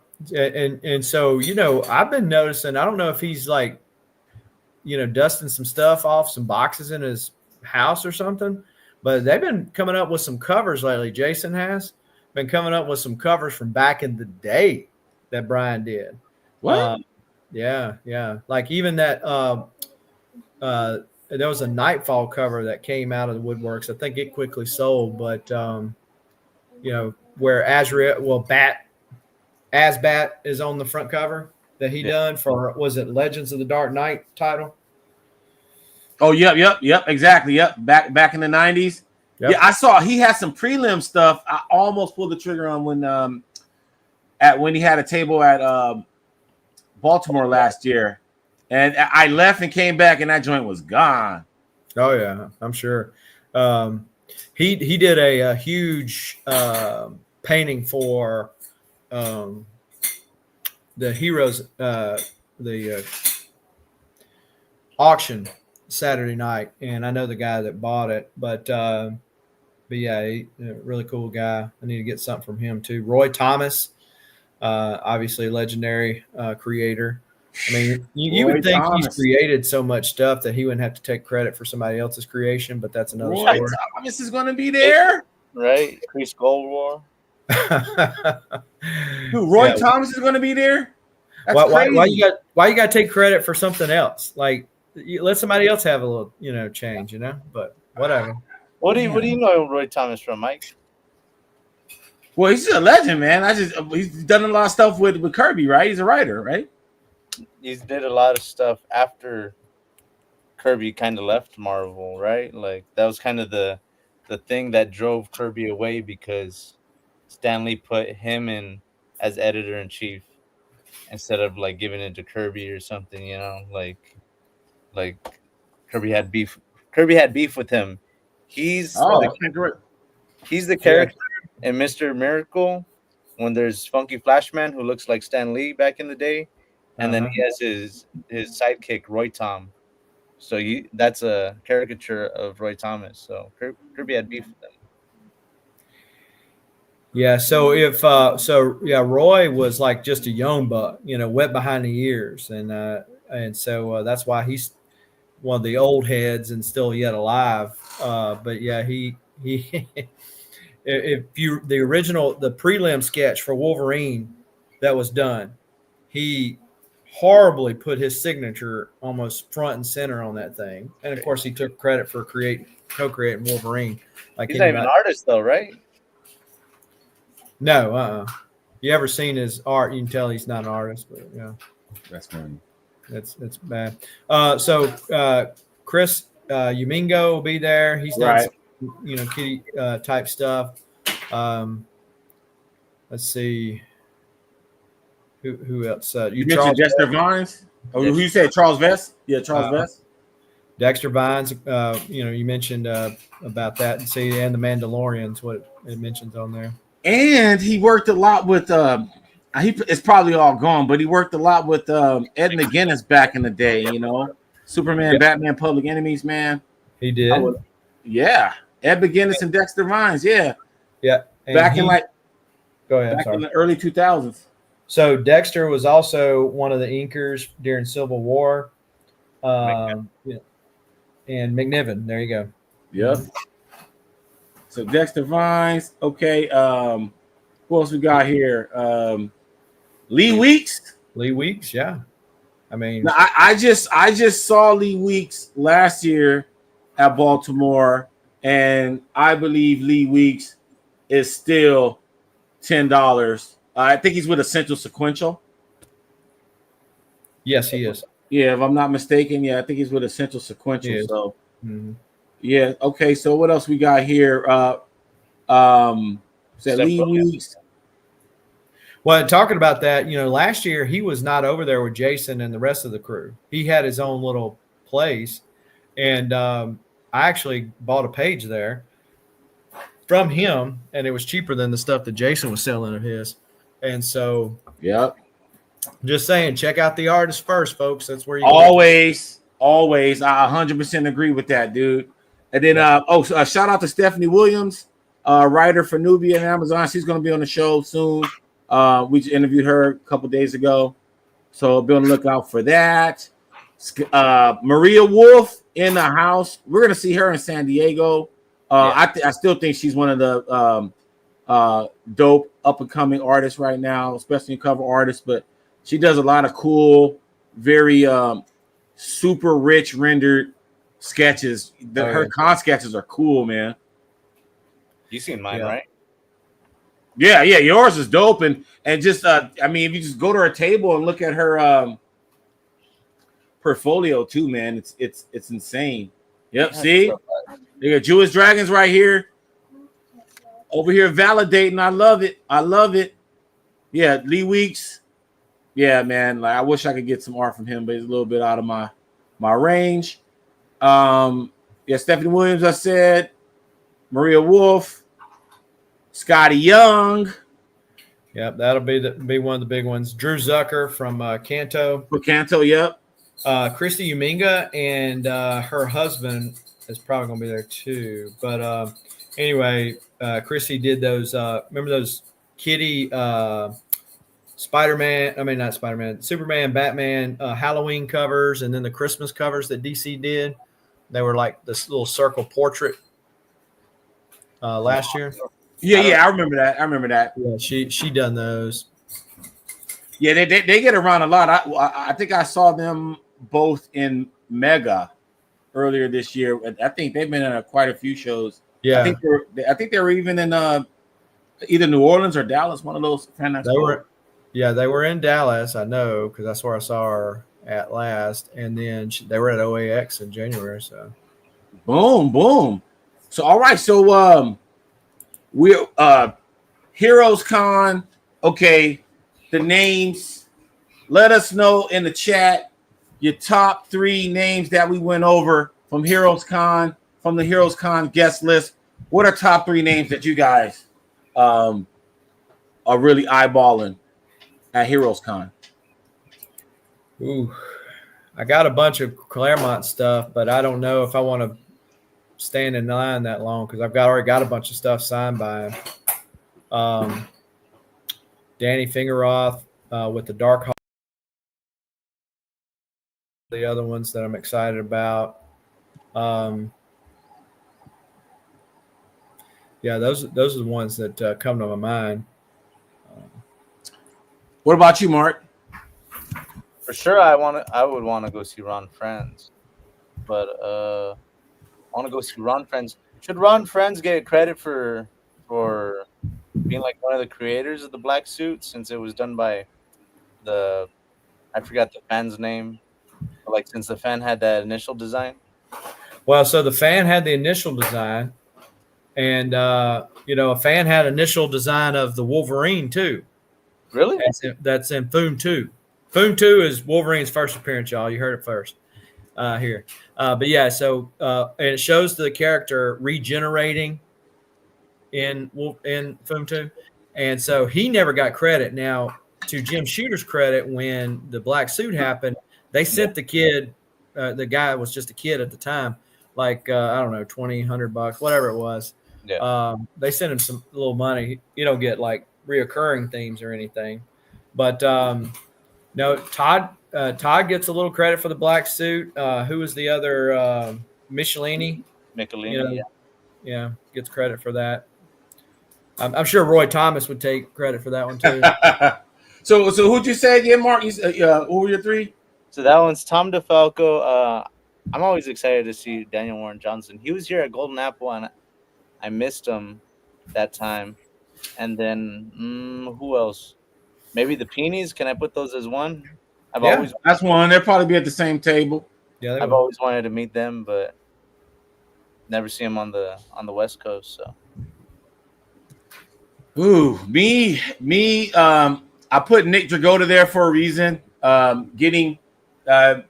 Continuing the issue. I think the 4 issues that he's done, or 4 or 5 issues that's already out of Absolute Batman. Getting that done, I think it would be easier getting them signed at Heroes versus San Diego Comic-Con. It's going to be even crazier there. So if I was at Heroes, I would definitely knock the Dragota stuff out there. And then Brad Simpson, that's crazy. I know there's probably not a lot of Stray Dogs fans, kind of niche pet shit. I don't even like pets, but I like that. But he's a part of that whole team of Tony Fleece, Tone Rodriguez, Trish Forstner, and then Brad Simpson. He's that 4th name that's never there. And think about it, it's him and Trish together, but then there's no Tone Rodriguez or Tony Fleece. So you get half of the 4. So I would bring all of my Stray Dogs and have those all completely done. That would be cool. And the Pharaoh as well. So so Tony Fleece, Nick Dragota, Brad Simpson, Nick Dragota, and then after that, Dexter Vines. I never met Dexter Vines. Okay. Ever. Never met Dexter Vines. So I have all those Superman, Batman, Public Enemies. Those are some of like the OG books that I ever got signed. And so they will be complete if I get that. So Dexter Vines is somebody I never met. So yeah, so it's funny. So I got a color artist, an ink artist, and 1 penciler. But if I was there though, you know how many Cheez-It boxes I will be having? It would be crazy, dude. It would be crazy. What do you do with Cheez-It boxes? Huh? What do you do with Cheez-It boxes? This feels I put comics in them. This is the best storage for comics. The Costco Cheez-It box. There's no wiggle room. It fits Silver Age. It fits all the ages. Snug. And I put a Cheez-It box, and this is like, it fits about I think 49 to 50 books in here. So Costco Cheez-It box. Every time I go to Costco, I'll buy at least 1 box of Cheez-Its, throw it in the closet as I gear up for con season, because it is a stash war out there, ladies and gentlemen. It's in the trash. I don't even want the Cheez-Its. You got a hat. Look, just take a wagon like you see me carry. Just take the wagon. You put the kiddo in there. You put the stuff in there. You put a short box in there. Yeah, this is when I met Dexter back in 2019. Dang. You go way back. Yes, yeah, man. Dang. I got to meet him, man. Like, he's somebody. Ron Lim. Wait, Jason. So does Ron Lim not come a lot to the south or to the East Coast? Mm-mm. No, really. He lives over there on your side of the world. What's that? He's always over here, and he has no line. Yeah, because he's from over there. Yeah. But you said that he had like a huge line, so I was like, damn, really? Like, yeah, because they never comes over this way. So, like, he was there in he was at Louisville GalaxyCon in 2019 when COVID happened. He got scarce over here, and so he was at Heroes, and like I said, he's still wearing a mask. So, but yeah, so guys, Heroes Con, let us know, please. What's your best strategy for allowing ink to dry on a comic when a paint pen? Okay. Well, here's the thing about that, and we're gonna talk about that. I'm gonna answer this question in a minute, Jewish Dragons, because I got a funny story. So I'm gonna tuck this comment away, and I got something for that ass right now. So we're gonna switch topics real quick, but please hit us up, Stash Wars Comics or Six Slayers on Instagram. If you are going to Heroes, send us pictures, because we would like to share them on Stash Wars Live for our Stash Fan Picks of the Week. We would love to see what you guys got. So we're changing topics. Mark, we did it, man. We finally got Todd McFarlane on our show, and to me, it's like I still kind of like a little shocked, like editing that stuff, and I was like, oh dang, like this fool was like on our format doing this shit and telling us all kind of stuff, man. What are your thoughts, man, on after seeing it all edited, weeks later? I thought the finished product was great. I told you before, like, and if you guys haven't seen it, or if you guys have seen it, Todd's internet was a little shaky, but dude, like, the whole thing came out clean, man. Like, it's a great interview. Like, none of the audio cuts out or anything, so you can watch it all the way through. You can get his take on doing the corn music video, on doing the Spawn TV show, on starting Todd McFarlane Toys. You can get his take on doing both Marvel and DC at the same time and how hard that was for him. So I thought it was a great interview. I think Todd's a legend in the industry. So definitely legend, man.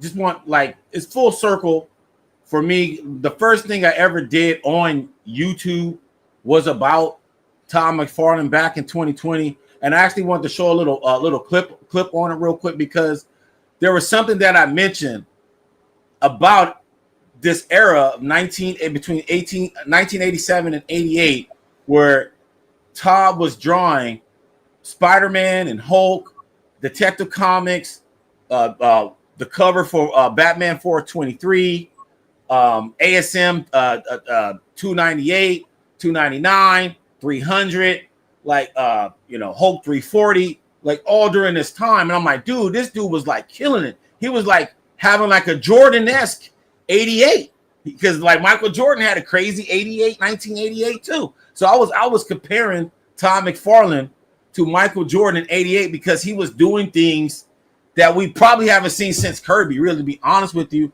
When you think about just the amount of pages he was cranking out, and the amount of collectible comics that are still stood the test of time. So I just wanted to show you guys this real quick. This is my very this is a clip of my very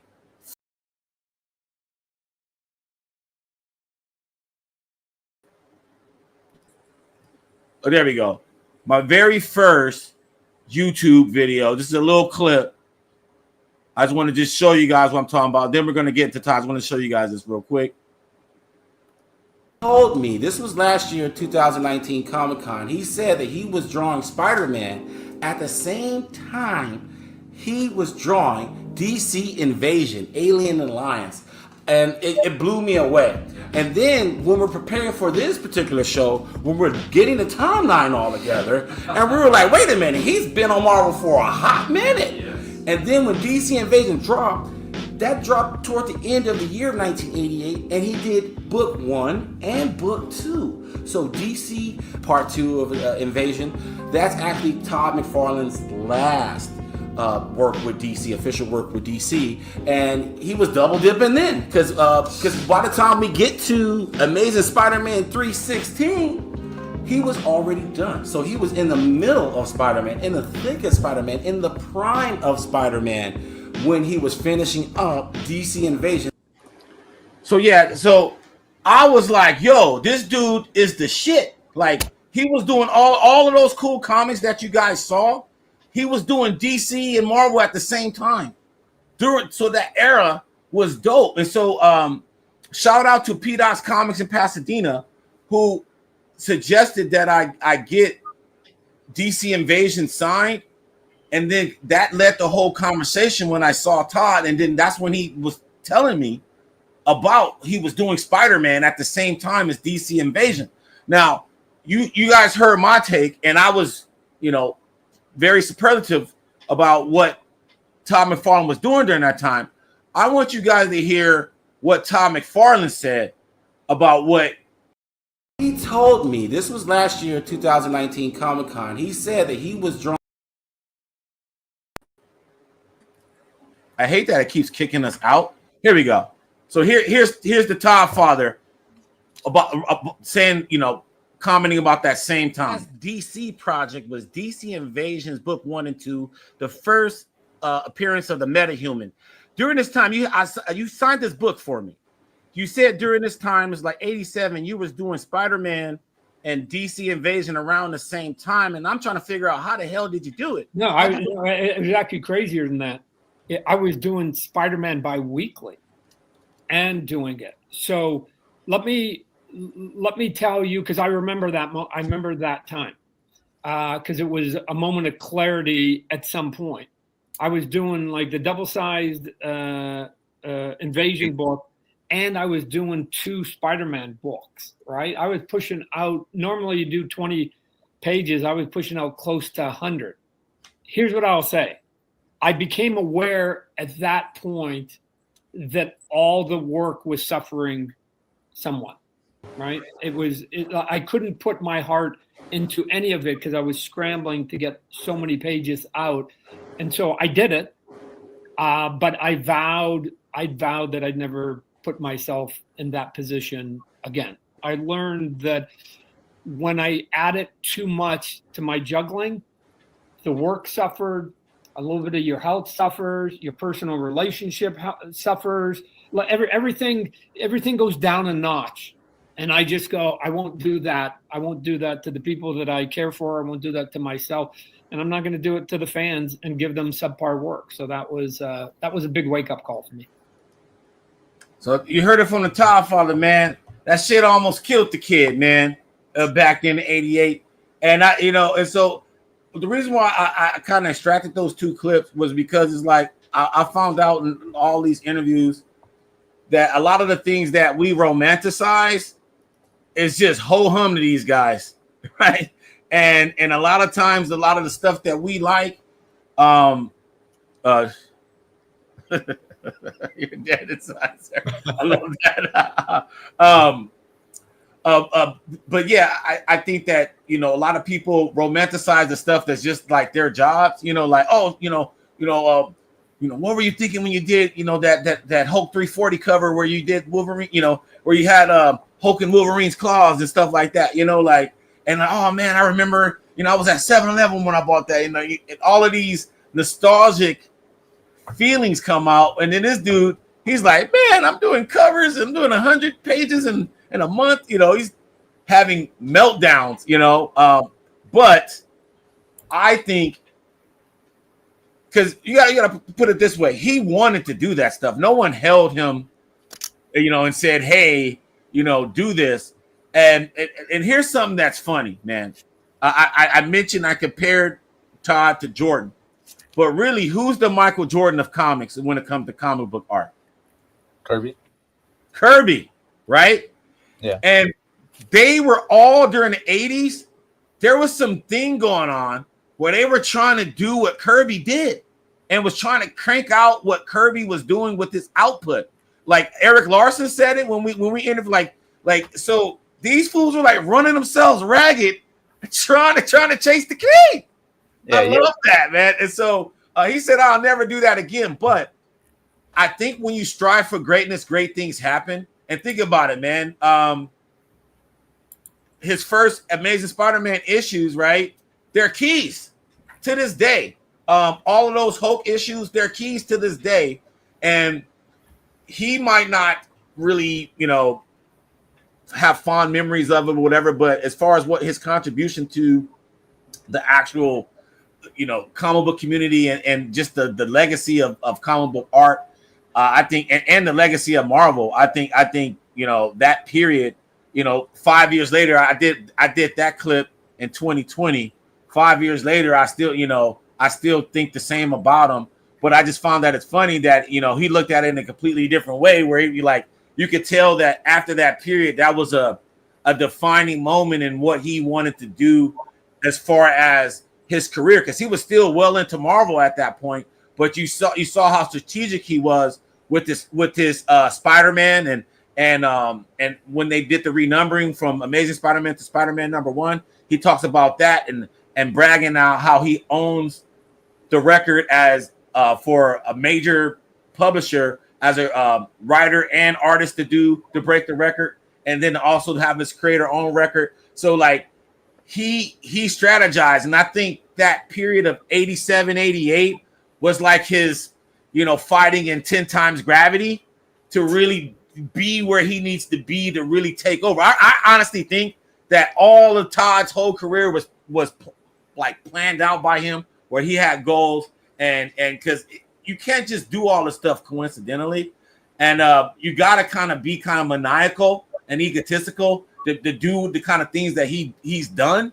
And so yeah, I just want to tip my hat off to the Todd father for sharing that. And then yeah, we're gonna move on because I know my man Mark is trying to skate. So I want to get to the stash wars real quick because that's what we're about. I want to see some of these books, and so we're gonna do things a little bit differently.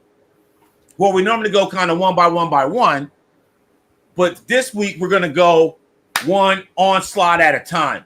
Okay, and so we're gonna start with SCG, and then Mark, and then end with me. So SCG, I'm gonna give you the solo. Boom. All right. So here's a book that you won't see very often. So this is Hulk 341. This is the first time that I picked up Todd McFarlane and noticed a big difference. The reason why is because 340 was the first issue that he was inking himself. So the rest of it, there was another inker. And if you go back to those early Gray Hulks, you don't notice as defined of a brow. He was really kind of coming into his own during this point.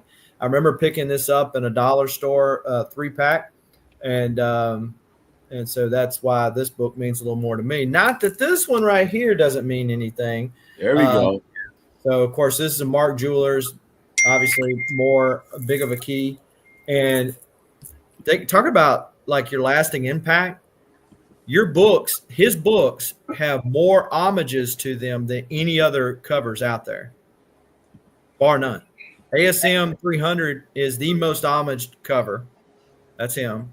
Yeah. And then this one's probably a very close second.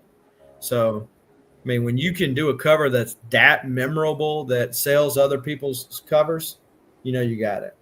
And this goes back to that time period, SCG, of 87, 88, because he did a lot of that stuff in 87, he said, and it got kind of like parsed out and published throughout the course of a year. And so all of these homages that you're talking about, this dude was killing himself. Yeah, I got one, but I know it's going to be shown by one of y'all, so I'm not going to show it.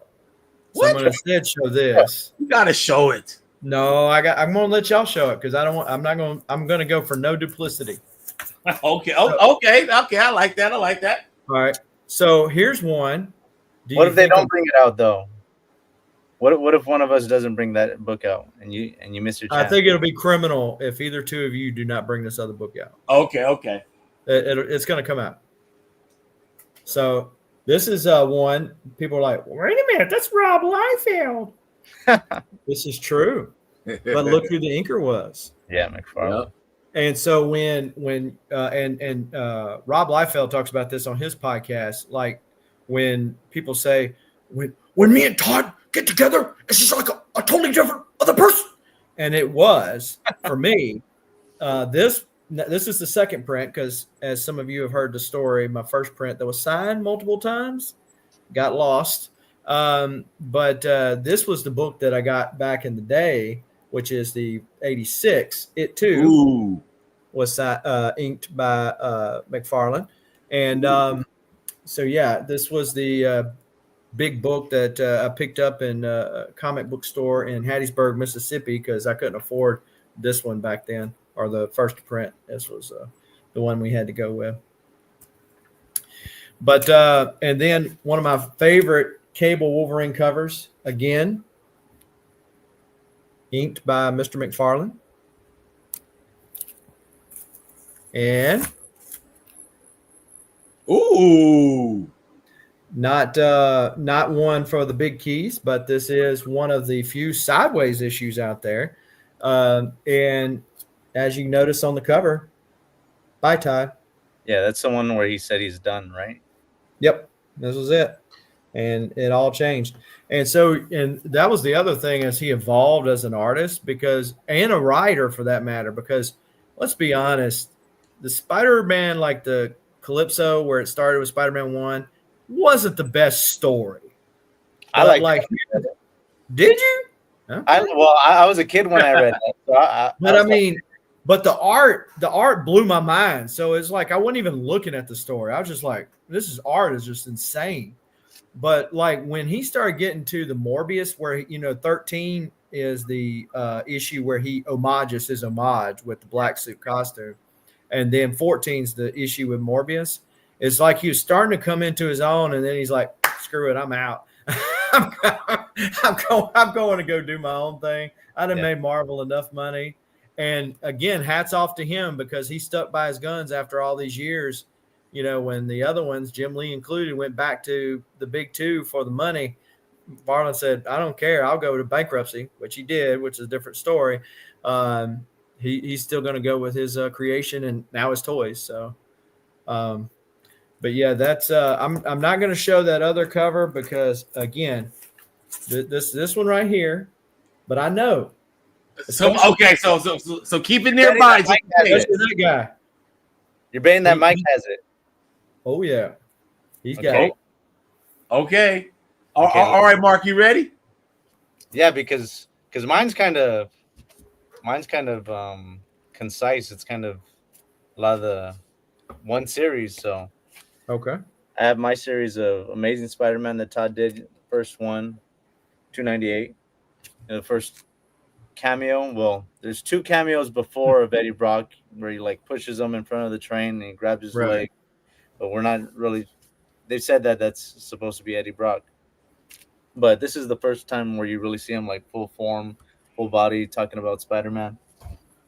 And then in the back, I really need this one signed because Todd went on video the other day, a few weeks ago with Comic Tom, saying that this is really the first appearance. And I love this, the last page for this one, because you see Venom in his full form.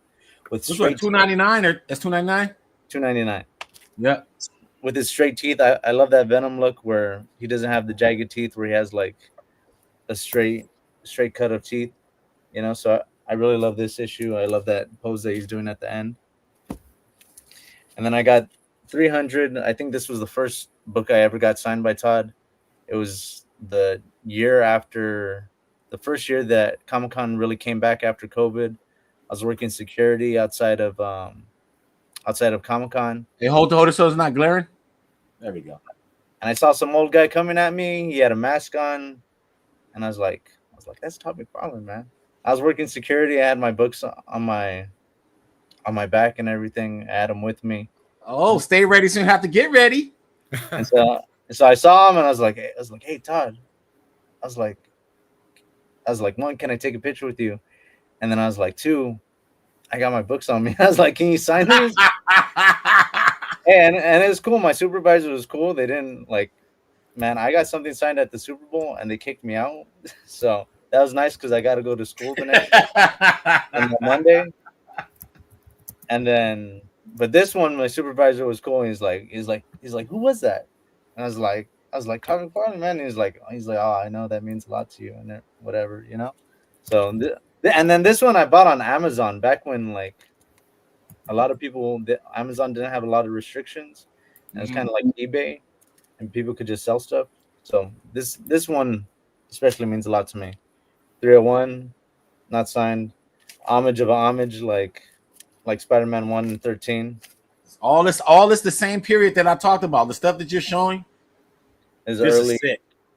Yeah, I love this cover. This one's all beat up. This is a really reader copy, but I've kept this one over the years. And I love when Todd started doing the direct edition little art in the side.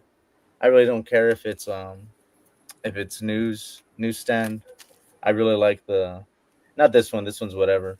But see Venom again with the straight teeth, So I like that look.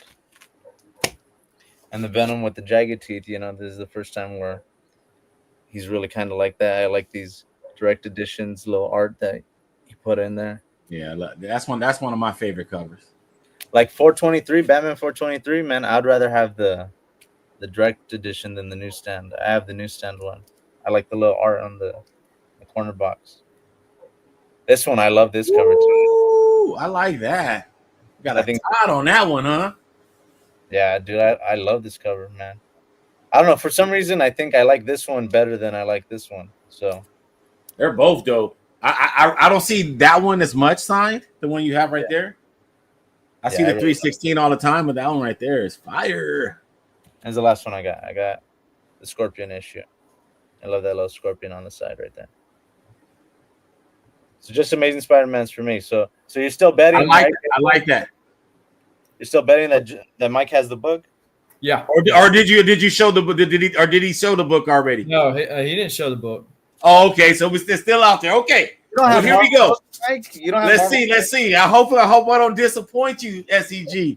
Okay, so here we go. Okay, so I showed a clip of my first ever YouTube shit ever. Like I'd never do anything YouTube prior to that day in 2020. But also in that same episode, Bastard Books made their first appearance. And I want you guys to check this out because this is going to answer. I'm going to go back to that comment from earlier. This is going to answer one of that. my pride possessions. This is like what collecting is all about. When people talk about, like, you know, Mike, why you like to get signatures and stuff like that, it's to get books like this.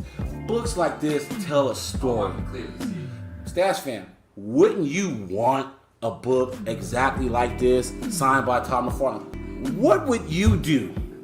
You get a fresh Todd McFarlane signature, right? As soon as you turn around, one slight pivot to 1 o'clock pivot, and then boom, blah, somebody bumps into you before the ink dries and creates what we call, this book is called Todd Snow. This is our first official Bastard book. Let's clap it up for the first Bastard book of our Stash Bros YouTube channel.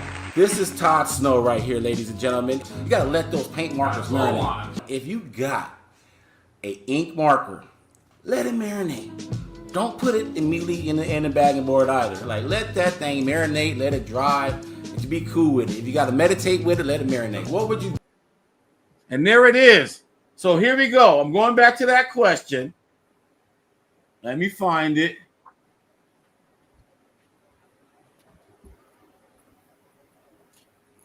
Where's it at? It was one about the ink.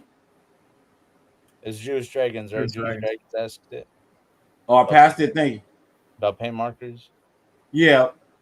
Here it is. Jewish, thank you, guys. What's the best strategy for allowing the ink to dry on a comic when it's a paint or pen marker?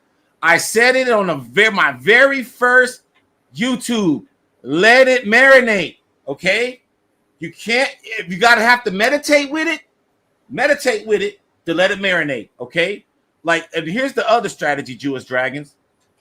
I'm not a big fan of getting multiple books signed in one sitting with that paint because then you got to babysit a lot of long drying, okay? I wish my man Tony was here, the Signature King, because we talk shop about markers all the time. And the best marker in all of Signature Land is still the black Sharpie. It's just your job not to get it signed on a dark area, okay? Because the black Sharpie is going to be the juiciest and the most reliable. Now, my favorite is always silver, but silver is pesky, and it's just, you know, it's a little bit difficult. They dry a lot. And so that's why people tend to use the paint markers, because of a silver paint is gonna be wet, but the problem is a little too wet, okay? And so if you're getting books, I would say rule of thumb 2. If you're a pro like me, 3.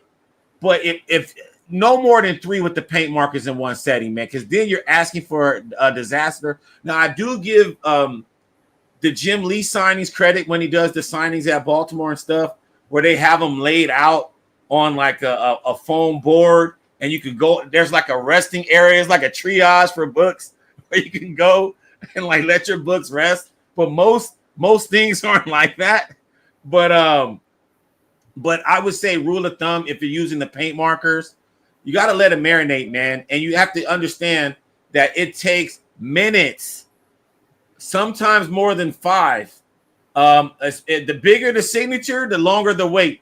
Okay, so if you got one of them Brian Michael Bendis throwing a tantrum signatures, like let that joint Chill, let it marinate, man. So Jewish Dragon. So I wanted to get to that because that kind of leads to, you know, my stash war, and what I'm going to share is that here we go, Todd Snow. So here it is, 5 years later. I still have it.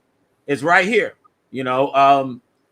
And what I didn't show is I have an upgrade. Hold on, did I show everything? Oh no, I didn't show everything. Let me go back to that. Got a fresh Todd McFarlane signature, and it got bastardized like Todd Snow. Well, this is what the Six Slayer will do, ladies and gentlemen. The Six Slayer, we don't hate, we upgrade, baby. Ladies and gentlemen of the Stash fam, here you go. Here is Todd Stormborn right here.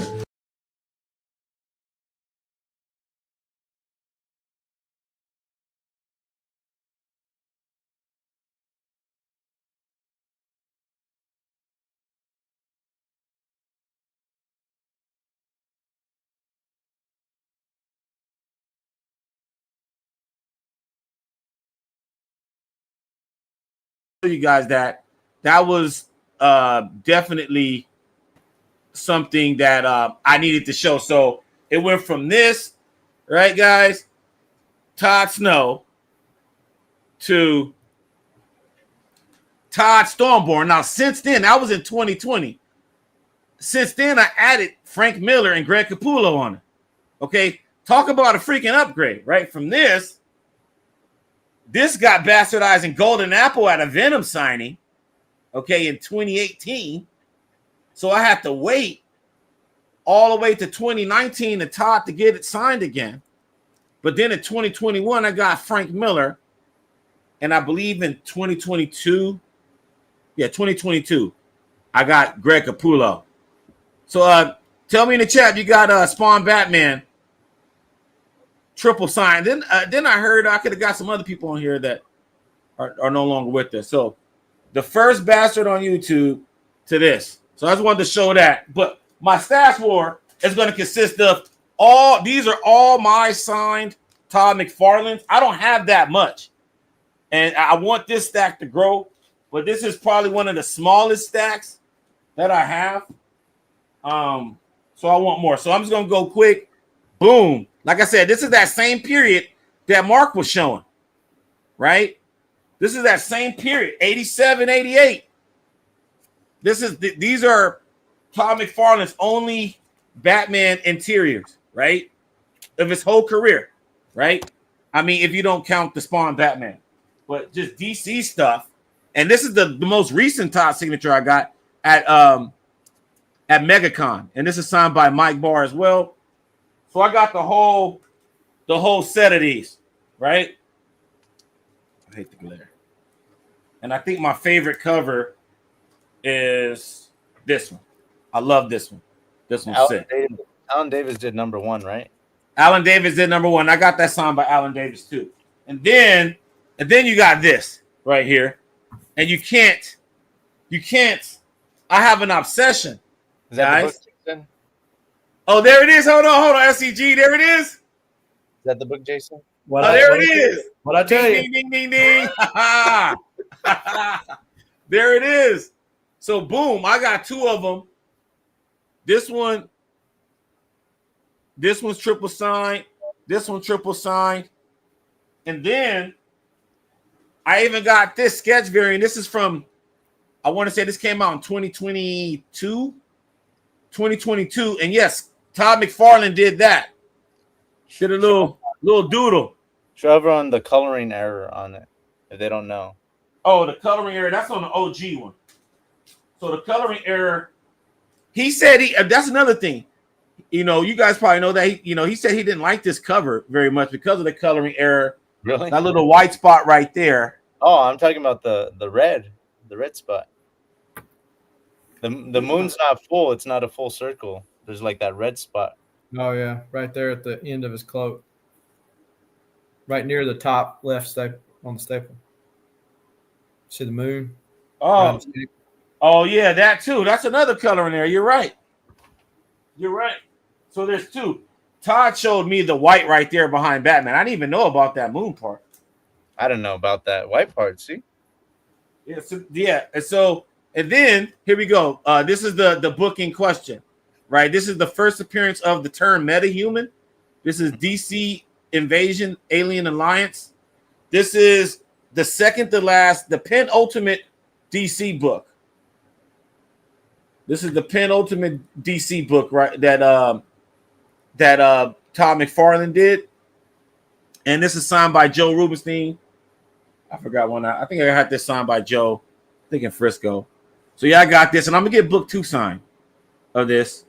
But yeah, this is all around that time. Hulk 340, the ASM 298, 300, all that time he was doing this 80 pager. Now he didn't do all 80 pages because there's a backup story, but he definitely did most of the interiors for book 1 and 2.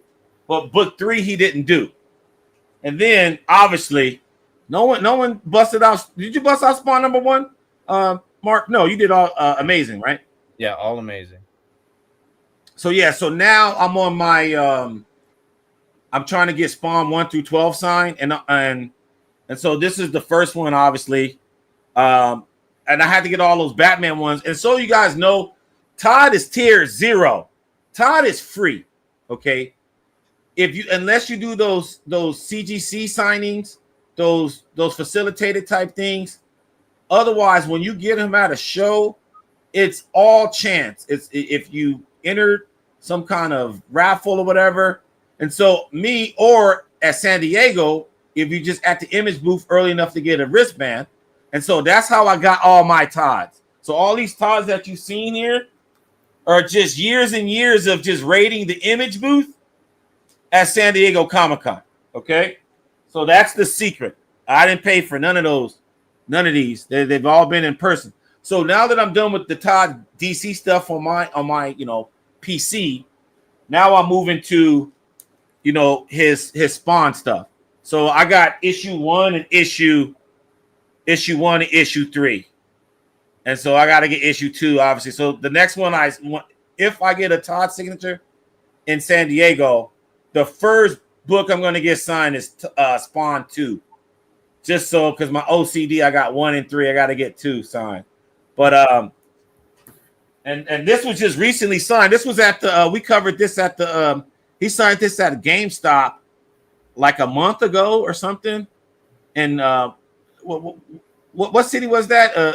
It's not Costa Mesa. El Monte. El Monte. There we go. El Monte. Yeah.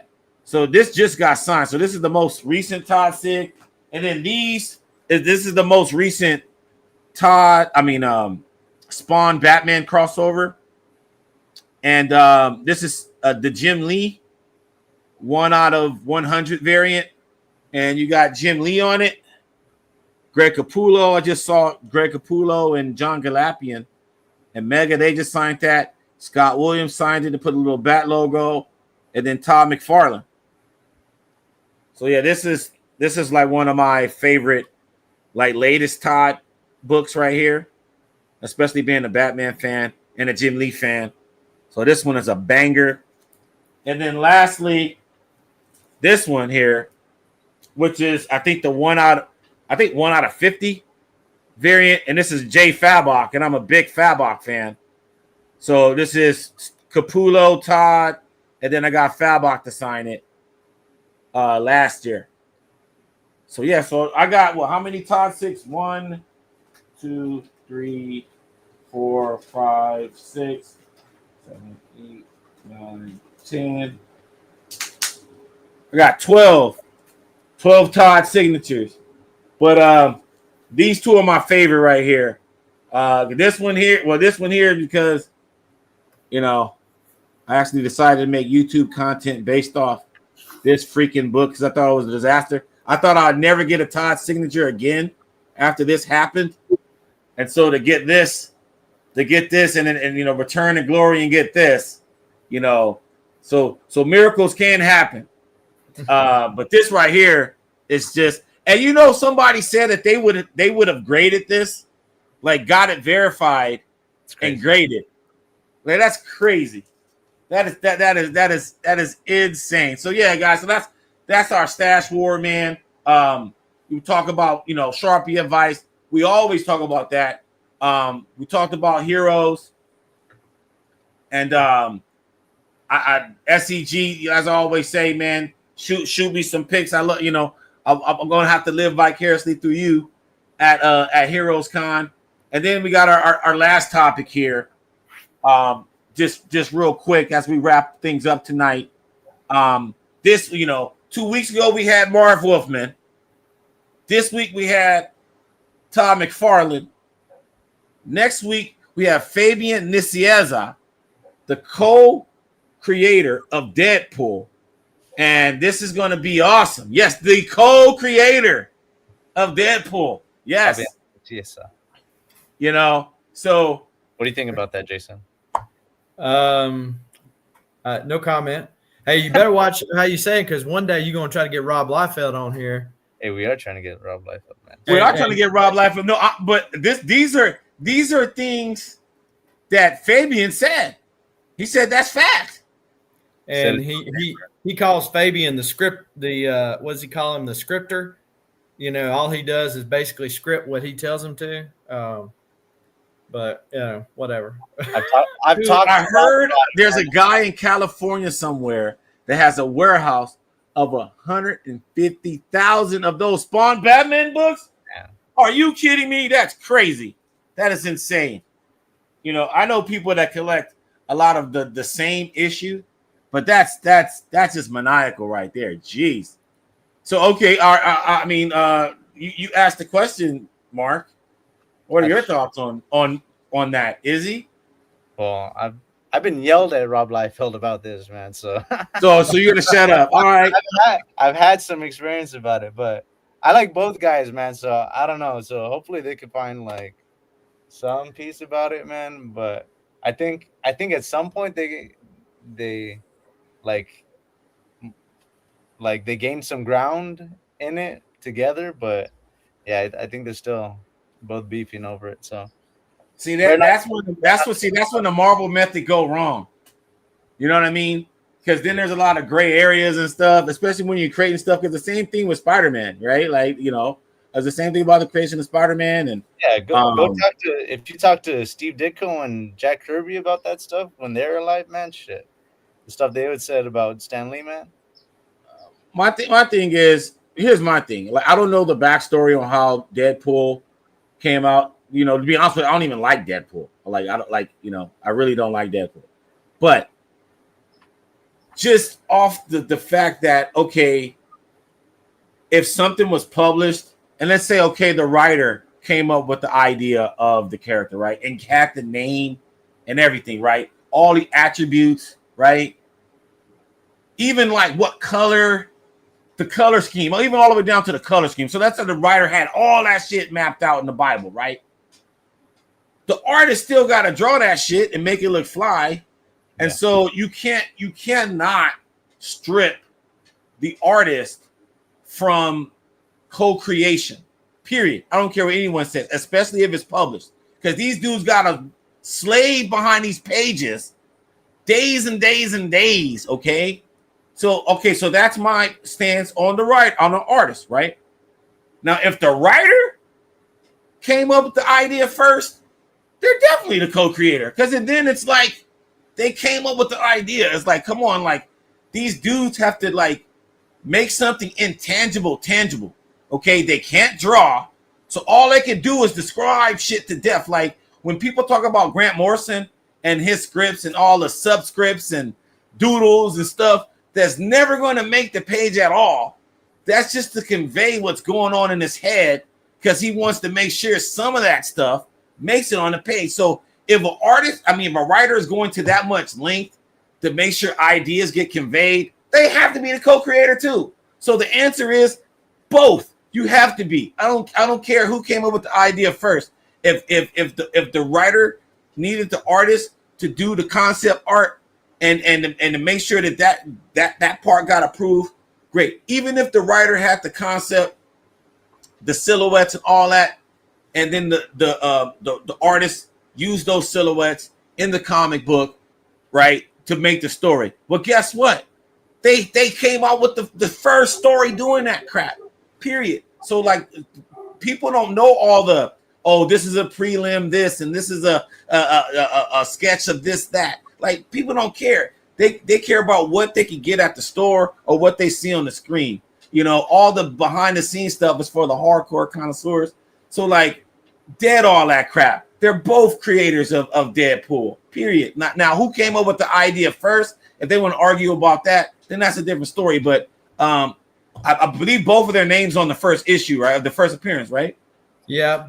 And even with that, most of the people that know Deadpool today is not even the Deadpool that was written back then. Like it was not until a later iteration of Deadpool where he started doing the kind of slapstickish humor stuff that everybody likes him for, you know. So Joe Kelly, right? Yeah. So it's like Guy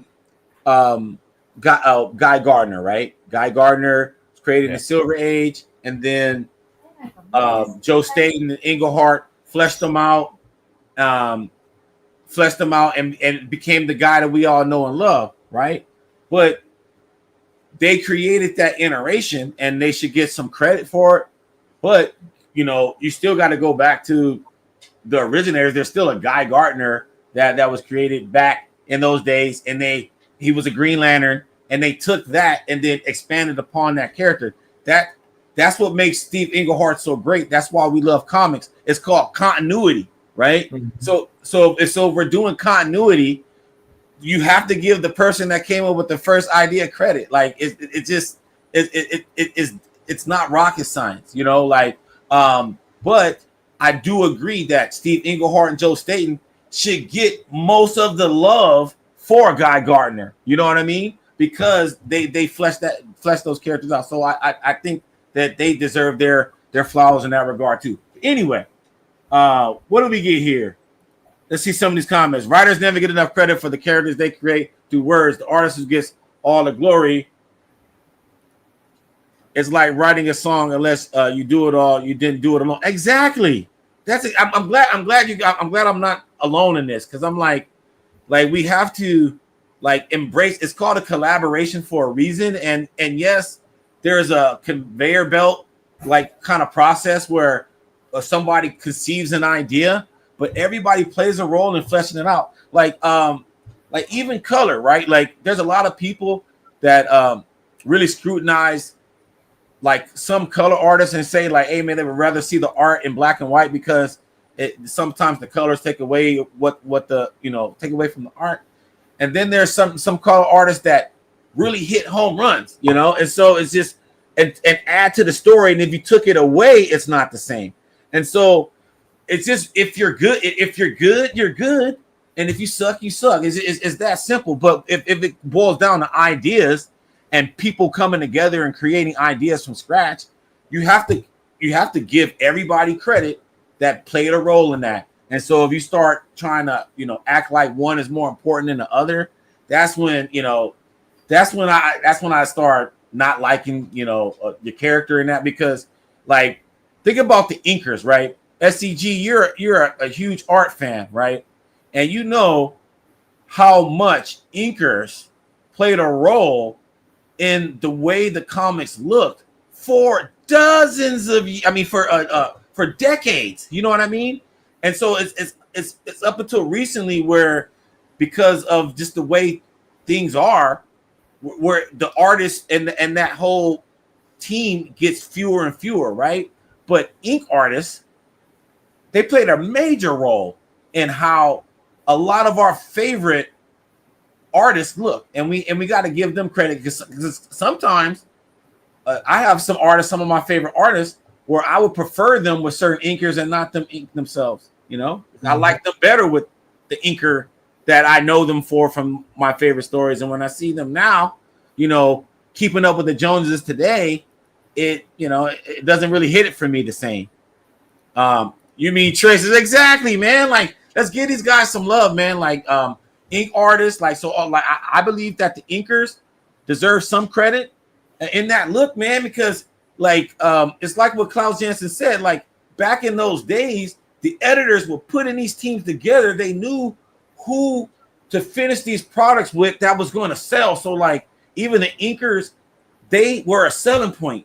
during that time. And so, like, if they were a selling point, you got to give those guys credit, man. Like, I refuse to accept that. You know, ink artists deserve all the credit. I understand that the industry has changed, but all that stuff from back in the day, all those ink artists, give them their flowers, have them sign your shit. Don't just get the writer and the penciler. Get everybody that was involved in it. That's why I got so many SIGs, because I give everybody the credit that they deserve. Now I'm off the soapbox. Fabian Nicieza, the co-creator of Deadpool, is joining Six Slayers next week. Stay tuned for that, guys. All right. Any last words? I'm going to start with you, SCG. No, thanks for, as always, for having me on. And to the question earlier, I carry around a wagon so I can be lazy and just lay stuff in on top of the wagon, in the wagon, so it has time to dry. But I also put a link in the chat for something I noticed a lot of people were using. I don't have an affiliate link at Amazon or anything, but it's a little hand fan, and it dries stuff a lot quicker that way. I noticed a lot of artists were doing that when they were signing my books last week, but just some tips though there. So looking forward to a good time. I'll be sharing some photos back, some good stuff going on next week. And Barbarian says, when I see SCG at Heroes, I'm going to hop in his wagon so he can cruise me along. Well, it's going to be full, but you're welcome to join. Welcome to join. So yeah, it's going to be a good time. A lot of YouTubers get together and have a dinner one of those nights, and so fun time meeting people in real life. So awesome. Mark, man, any closing words? Man, I wish I could go to Heroes Con, man. That's like my main thing, but I think Dustin Wynn's going to be in San Diego pretty soon. He's going to be doing a signing. I think that's next week. And then who is it? Scott Schneider's going to be at Third Eye Comics this Wednesday, right? And then, I think he already did that this week. That already happened. Oh, that already happened? Okay. Yeah, that was this week. Yeah, for the first appearance of the Bane and Absolute Batman. Yeah, that already happened. Well, you guys missed out then. That already happened. And then Turtles Con is going to be in, I think that's going to be in Sherman Oaks, right? By We Can Be Heroes. Right. Turtles Con. And then I think that's all I know for right now. Off the top of my head, that's all I know. Well, yo, I'm gonna let cats know that, hey, man, this is our interview schedule for the month of June.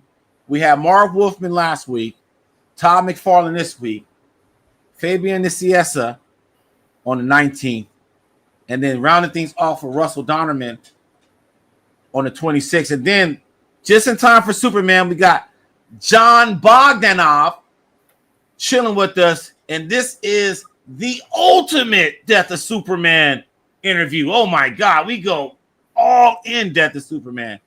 So you definitely want to check us out on the Six Slayer Station. If you are watching us from the Southern Comic Geeks channel, please hop over to the Six Slayer Station and smash that like button and smash that subscribe button. And likewise, if you own the Six Slayer Station, hop over to the Southern Comic Geeks YouTube, smash that like button and smash subscribe. And then publishing comics is a bitch. What? Yes, that's this week's process. David Barron is joined by Garrett Gunn from the indie series Good Boy, and they're talking about just the pro take on tips and tricks on how to self-publish comics, man. Can you drop a link, SCG? Yep. Thanks for the show, guys. Man, always, guys. Yes, definitely check out the process featuring David Barron, and he's actually coloring a published cover while they're doing this interview. So this new format, David Barron from Batman Who Laughs and Batman, Green Lantern, so many other titles, Wildstorm, The Authority. He is coloring this cover that's for Good Boy. That's Garrett Gunn's title. and they're talking about what it takes to publish your own comic. So that's available right now on the Sig Slayer station. And then otherwise, I'm living vicariously through USCG at Heroes. I'm looking closely to my social media. I'm like the Oracle with all my screens, seeing what people got, seeing if there's any silent drops, seeing if I can, if there's something I can scrounge, stuff like that. And so, I'm really looking forward to that. And so definitely, if you have not checked out our interview with Todd McFarlane, check that out.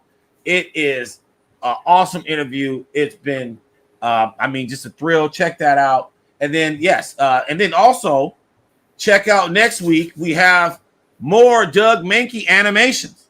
So please subscribe to the Six Layers station. I'm Mike, chilling with my main man, Mark the Honorable Villain, and the Southern Comic Geek. We are out. Peace.